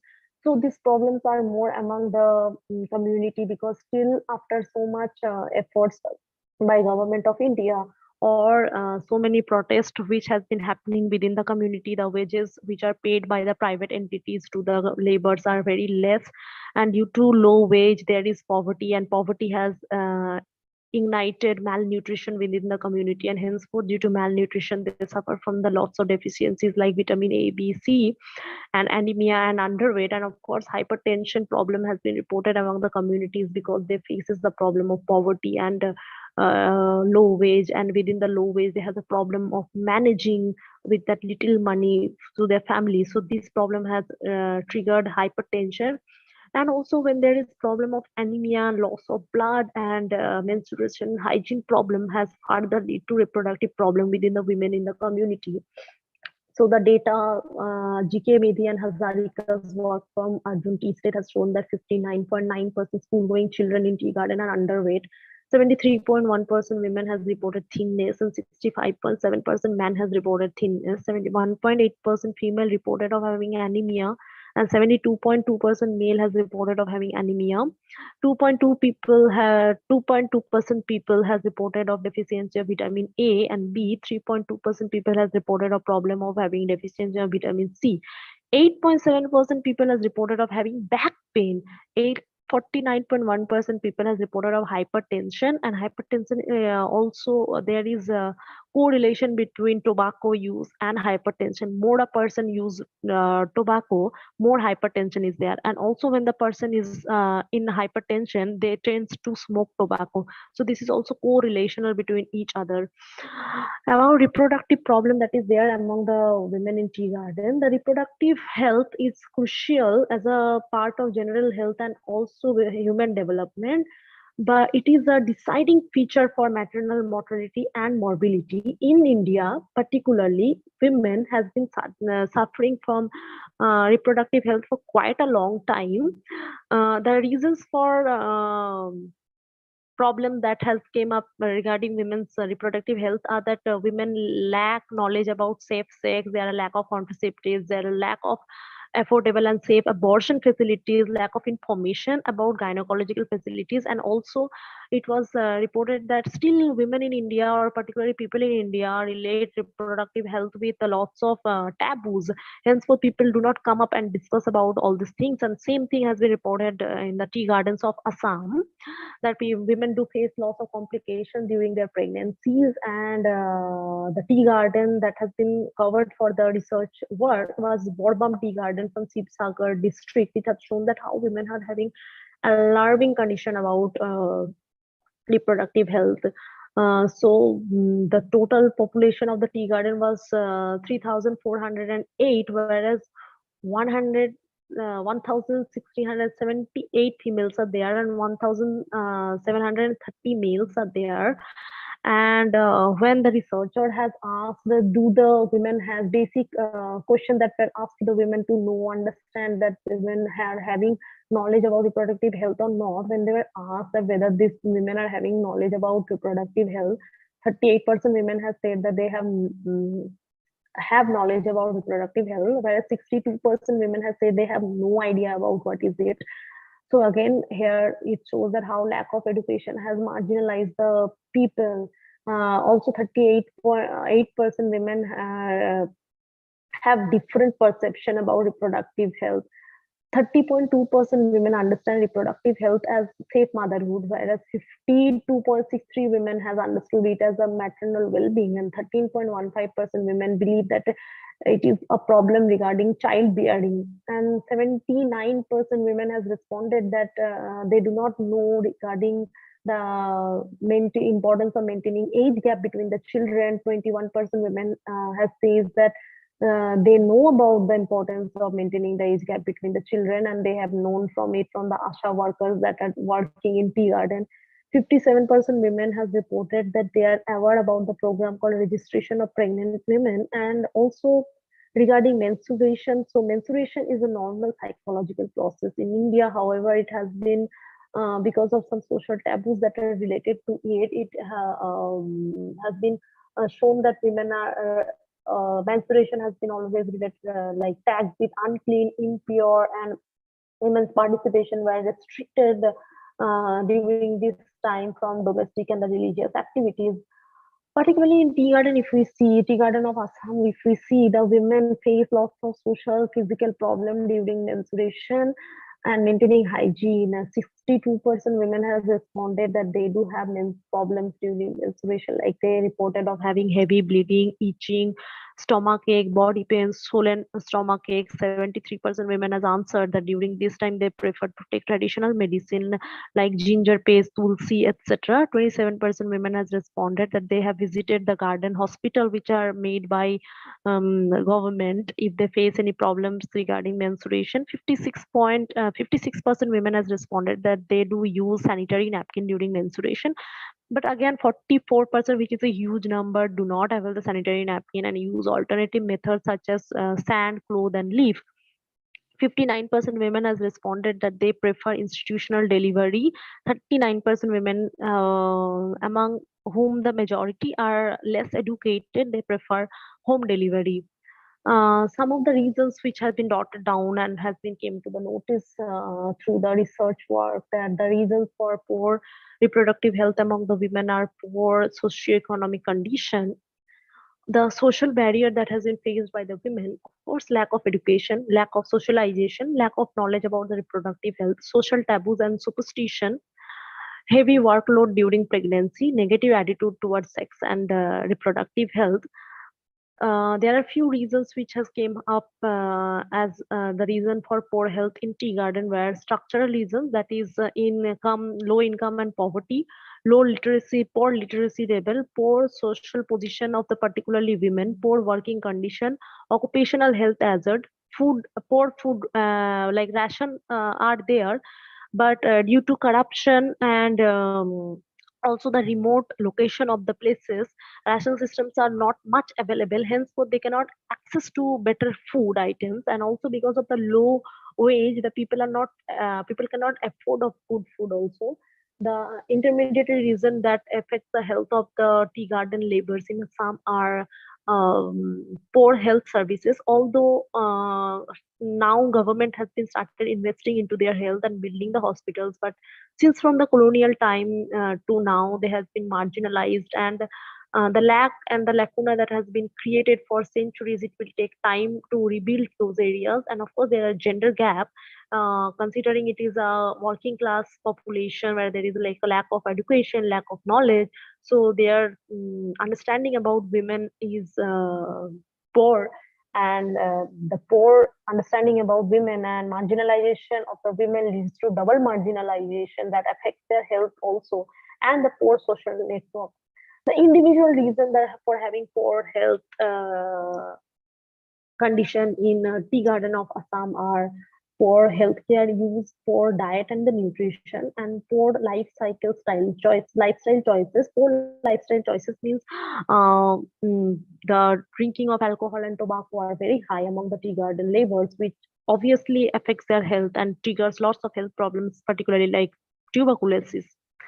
So I will be concluding the whole presentation with saying that in tea garden, of course, there are a problem of sanitation and hygiene practices. Open defecation is a big practice and it's a big challenge in terms of maintaining health. There is no proper maintenance of hand hygiene.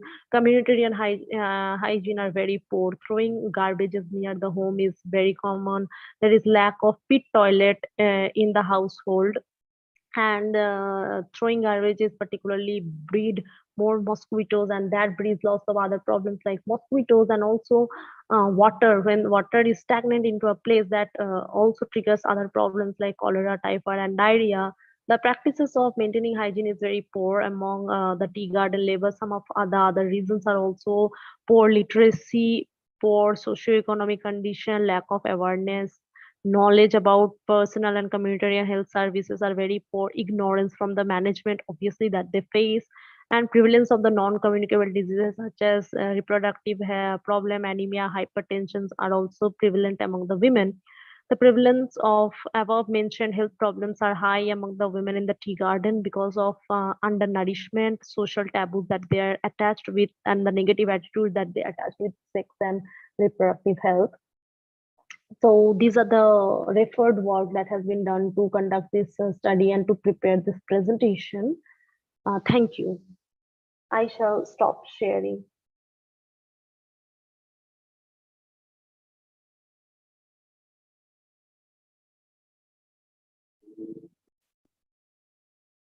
Congratulations, Balka. It was a very insightful presentation, but thank you, sir. Your presentation was too fast. So maybe that could be a barrier or a challenge for some of the participants. Okay. So otherwise, it was very good. Yeah, any of our friends would like to have any queries? So you are free to ask. Yes. Or if you have any observations.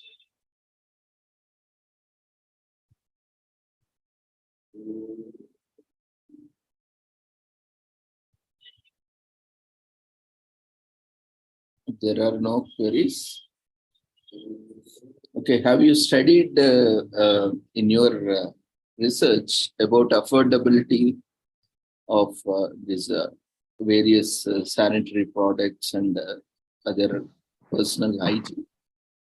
Yeah, so recently after Ayushman Bharat program launched by Prime Minister of India, the labors were being accessed with Ayushman Bharat, and also the healthcare centers that are there in the tea garden. Also 1951 Labor Act has said that every tea garden must have a healthcare centers, and particularly present government is strict with that. So the past which tea gardens were not having, they now have started having these centers. So there they are getting the sanitary napkins, and also with the help of UNICEF, ASHA workers, and lots of social workers also introduce lots of awareness campaign about maintaining sanitation hygiene and the process to maintain the communitarian hygiene and household hygiene. Because these kind of things, like very small things like washing hands before meal, washing hands after coming from toilet, and not to throw the garbages in outside the house, but it should be thrown to the dustbin. These are small practices, but these are very important practices to maintain better health and hygiene. So, and this need to be taught, and this need to be inherent into their behavior. So that's why awareness campaigns are now being conducted, and ASHA workers are on the field, and also lots of NGOs and social workers are intervening in the tea gardens of Assam in order to make people understand about the importance. And also now Government of India under Swachh Bharat Abhiyan has started identifying the households which are having lack of toilets and building the toilets so that people don't do open defecation.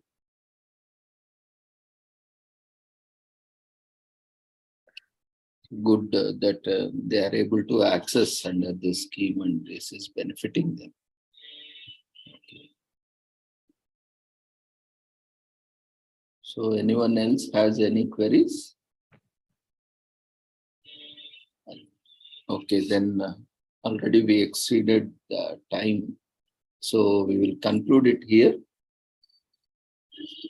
So we'll be having sessions similarly every day from 6 p.m. onwards till we complete all the scheduled sessions. Generally, it would be maximum by 9 or 10 o'clock. Also, sir, I have a question. That how can we, how will we be getting the presentation certificates? Yeah. So all the details have been mentioned on the website. Let me once again clarify, because most of them are not reading the instructions. What happens is, generally, because this is not new for us, we are organizing. In fact, daily we have a webinar series, or daily we are organizing one workshop or conference. So since years, I am very much used to all these things. So I am also learning, trying to adapt different perspectives, and also, facing different kind of challenges. Like if we provide too less information, people will be wondering where is the information.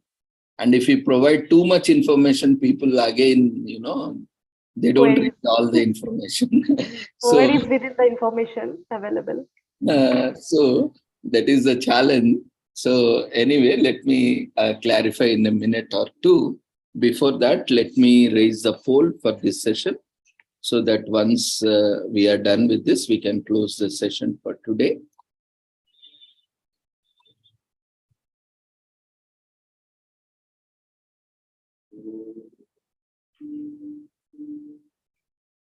So kindly fill up the poll for the last session, that is third session. So in the meanwhile, if you have any queries, I will be happy to answer. So while we are filling up the feedback form, let me answer the query of Balaka first. Yeah. So every day we'll be having these participation and presentations happening for the 10 days. After 10 days, Once the conference is concluded, we will pull out all the data. Automatically, the attendance, all the sessions are being recorded locally as well as they are live on YouTube. Then we will all verify all the details and we'll ensure that, all the formalities have been completed by the presenters because, we can see the on-spot registration is also happening. And to provide opportunity, we are also giving an opportunity in spite of not completing the formalities, trusting you that you are going to complete it before the conference ends.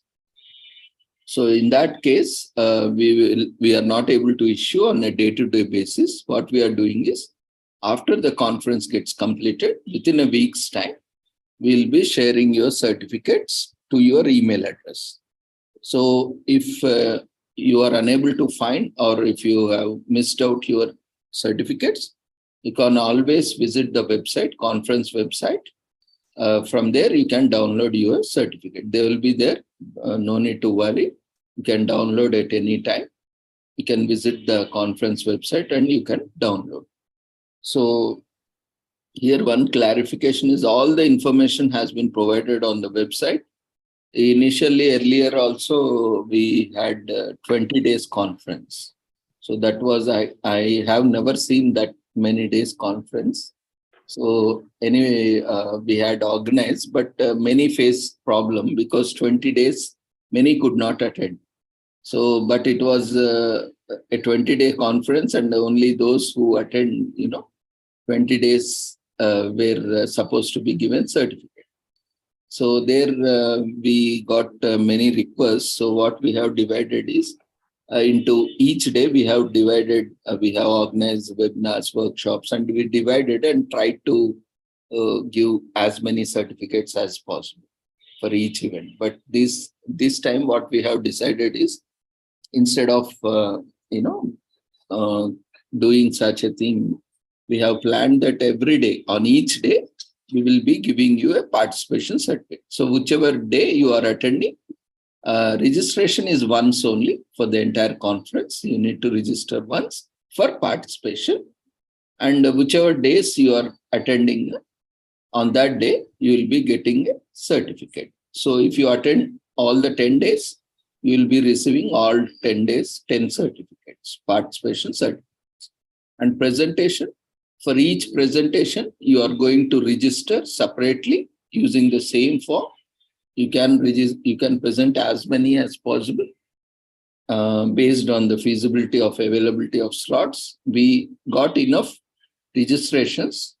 We got more than 80 paper presentations, but registrations, but unfortunately, many of them have not completed formalities. See, first step is you have to register with all your details.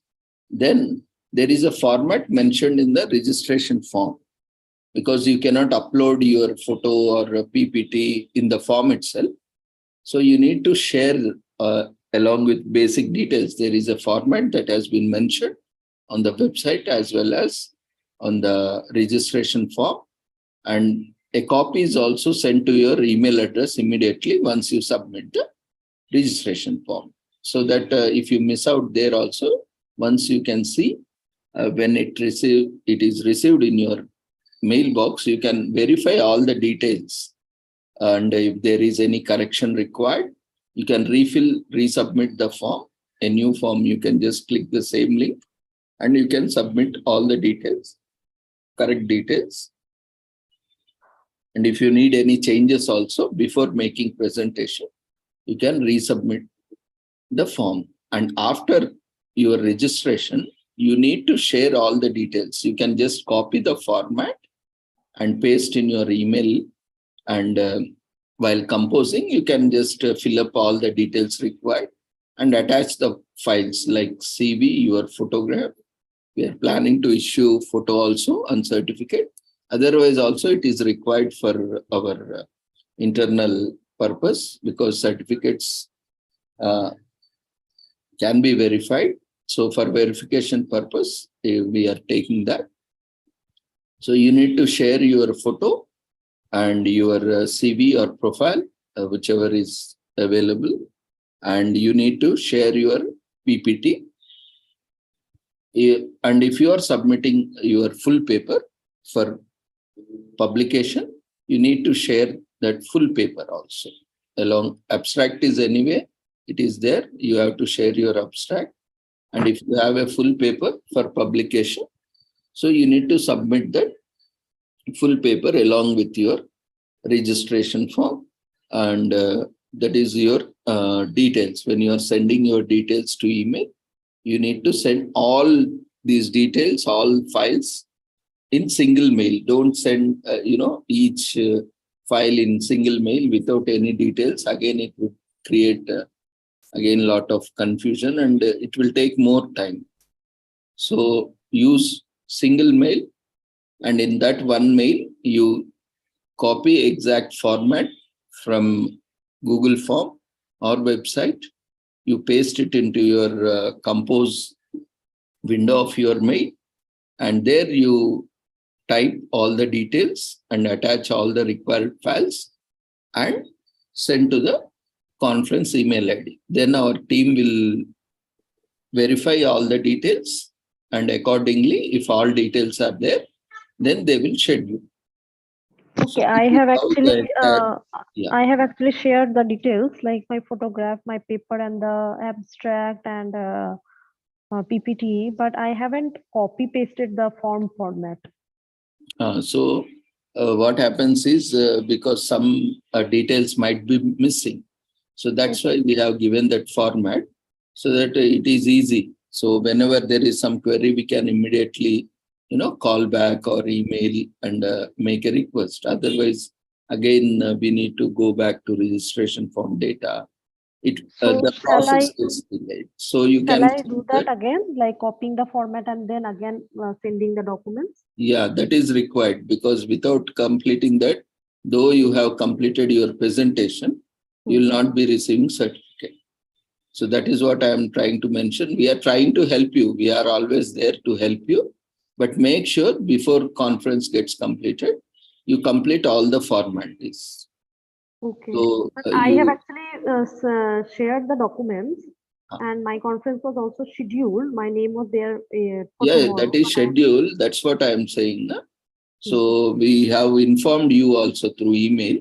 Maybe you missed out that email, but you need to complete. See, sessions, because we are getting some ideal time in between, we are giving you opportunity, but that doesn't mean that you have completed. And see, more than 75% of the formalities are completed, we are also scheduling them and informing them to complete rest of the formalities. Okay. So presenters, whoever is presenting, so make sure you are registering and then sharing your details along with all files, and check website schedule. It is dynamically updated.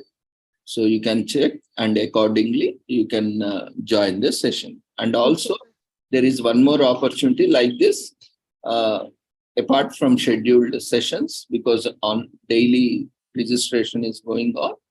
So if we get any time slots available, or if someone doesn't join, then we can utilize that sessions.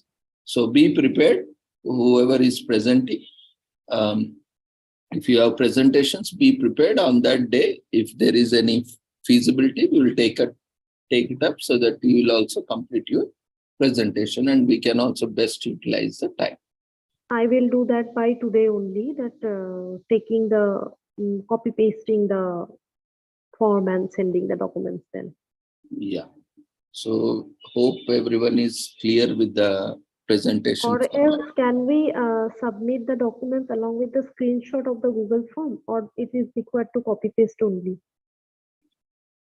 No, you have to copy paste. Okay, sir. Definitely. Okay, we'll do that. Don't take screenshot, because on the screenshot again you cannot type. Na? Okay, yeah. So to enable instead of typing the entire format is available. You can just copy, like name is already there. You can just type your name So, and you will not miss out any details. Sure, sir. Thank So you can make any number of presentations, but limitation is subject to availability of time slots, and daily only one presentation will be allowed for the present. I will do that by today only. Thank you. And for participation, you have to register only once, and whichever day you are attending, you will be getting participation certificate for that day. And there is a different registration form. All these certificates will be issued at the last day, right? After the conference over. Yeah, after conference is over, after 1 week, not sir. immediately, because we have to consolidate all this attendance and all these things. Okay? Thank you, sir. Will be sure. Okay. So thank you, everyone. Hope everyone has filled the feedback form.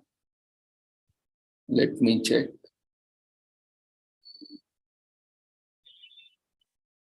There's still some of our friends need to fill up the feedback form. Quickly attend to the feedback form.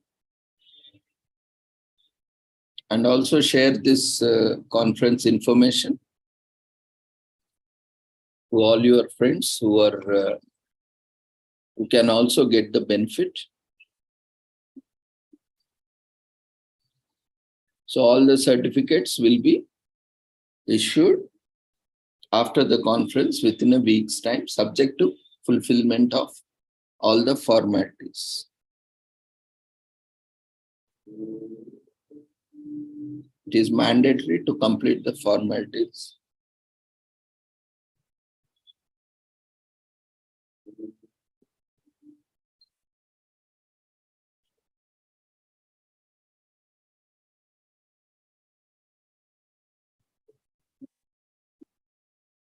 So today we are giving additional time, but tomorrow onwards we'll strictly adhere to the feedback form timings. Only 5 minutes will be given. It will not take much time, only 1 to 2 minutes hardly. So quickly attend to the feedback form so that we can save time. So those who have filled the feedback form can leave the platform. Thank you everyone for joining us, and see you all tomorrow at sharp 6 o'clock for tomorrow's sessions. Those who are awaiting to present are requested to complete the formalities and join tomorrow from 6:30. We'll be starting the presentation. 6 o'clock we will have inaugural session for day 2 or keynote for day 2, half an hour or so. Then we will move on to our presentations. And on-spot registrations, kindly be ready with the presentations. If your presentation is not scheduled, be prepared. If there are any slots available, we will take it up in the vacant slots. Thank you, everyone. See you all tomorrow. Take care. Good night. Those who have filled the feedback form can leave the platform.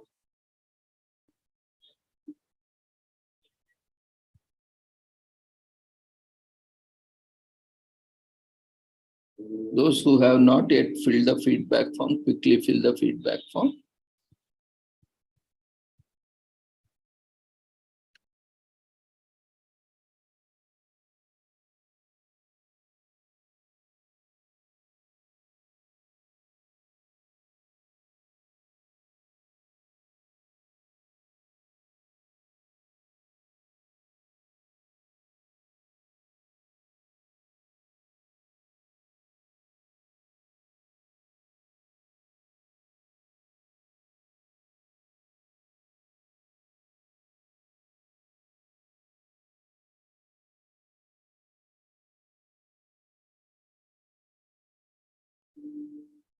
If you have any difficulty, you can log in and log out. Or if you are using browser version of Zoom, it may not support. Kindly use Zoom app on desktop or mobile. and make sure you have the latest version that is being supported by your device. Or you can quickly log in and log off.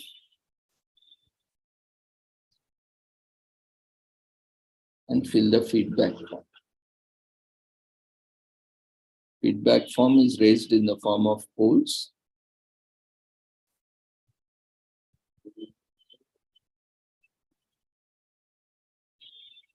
So thank you everyone for joining us. See you all tomorrow with the same link at 6 o'clock. Take care. Good night.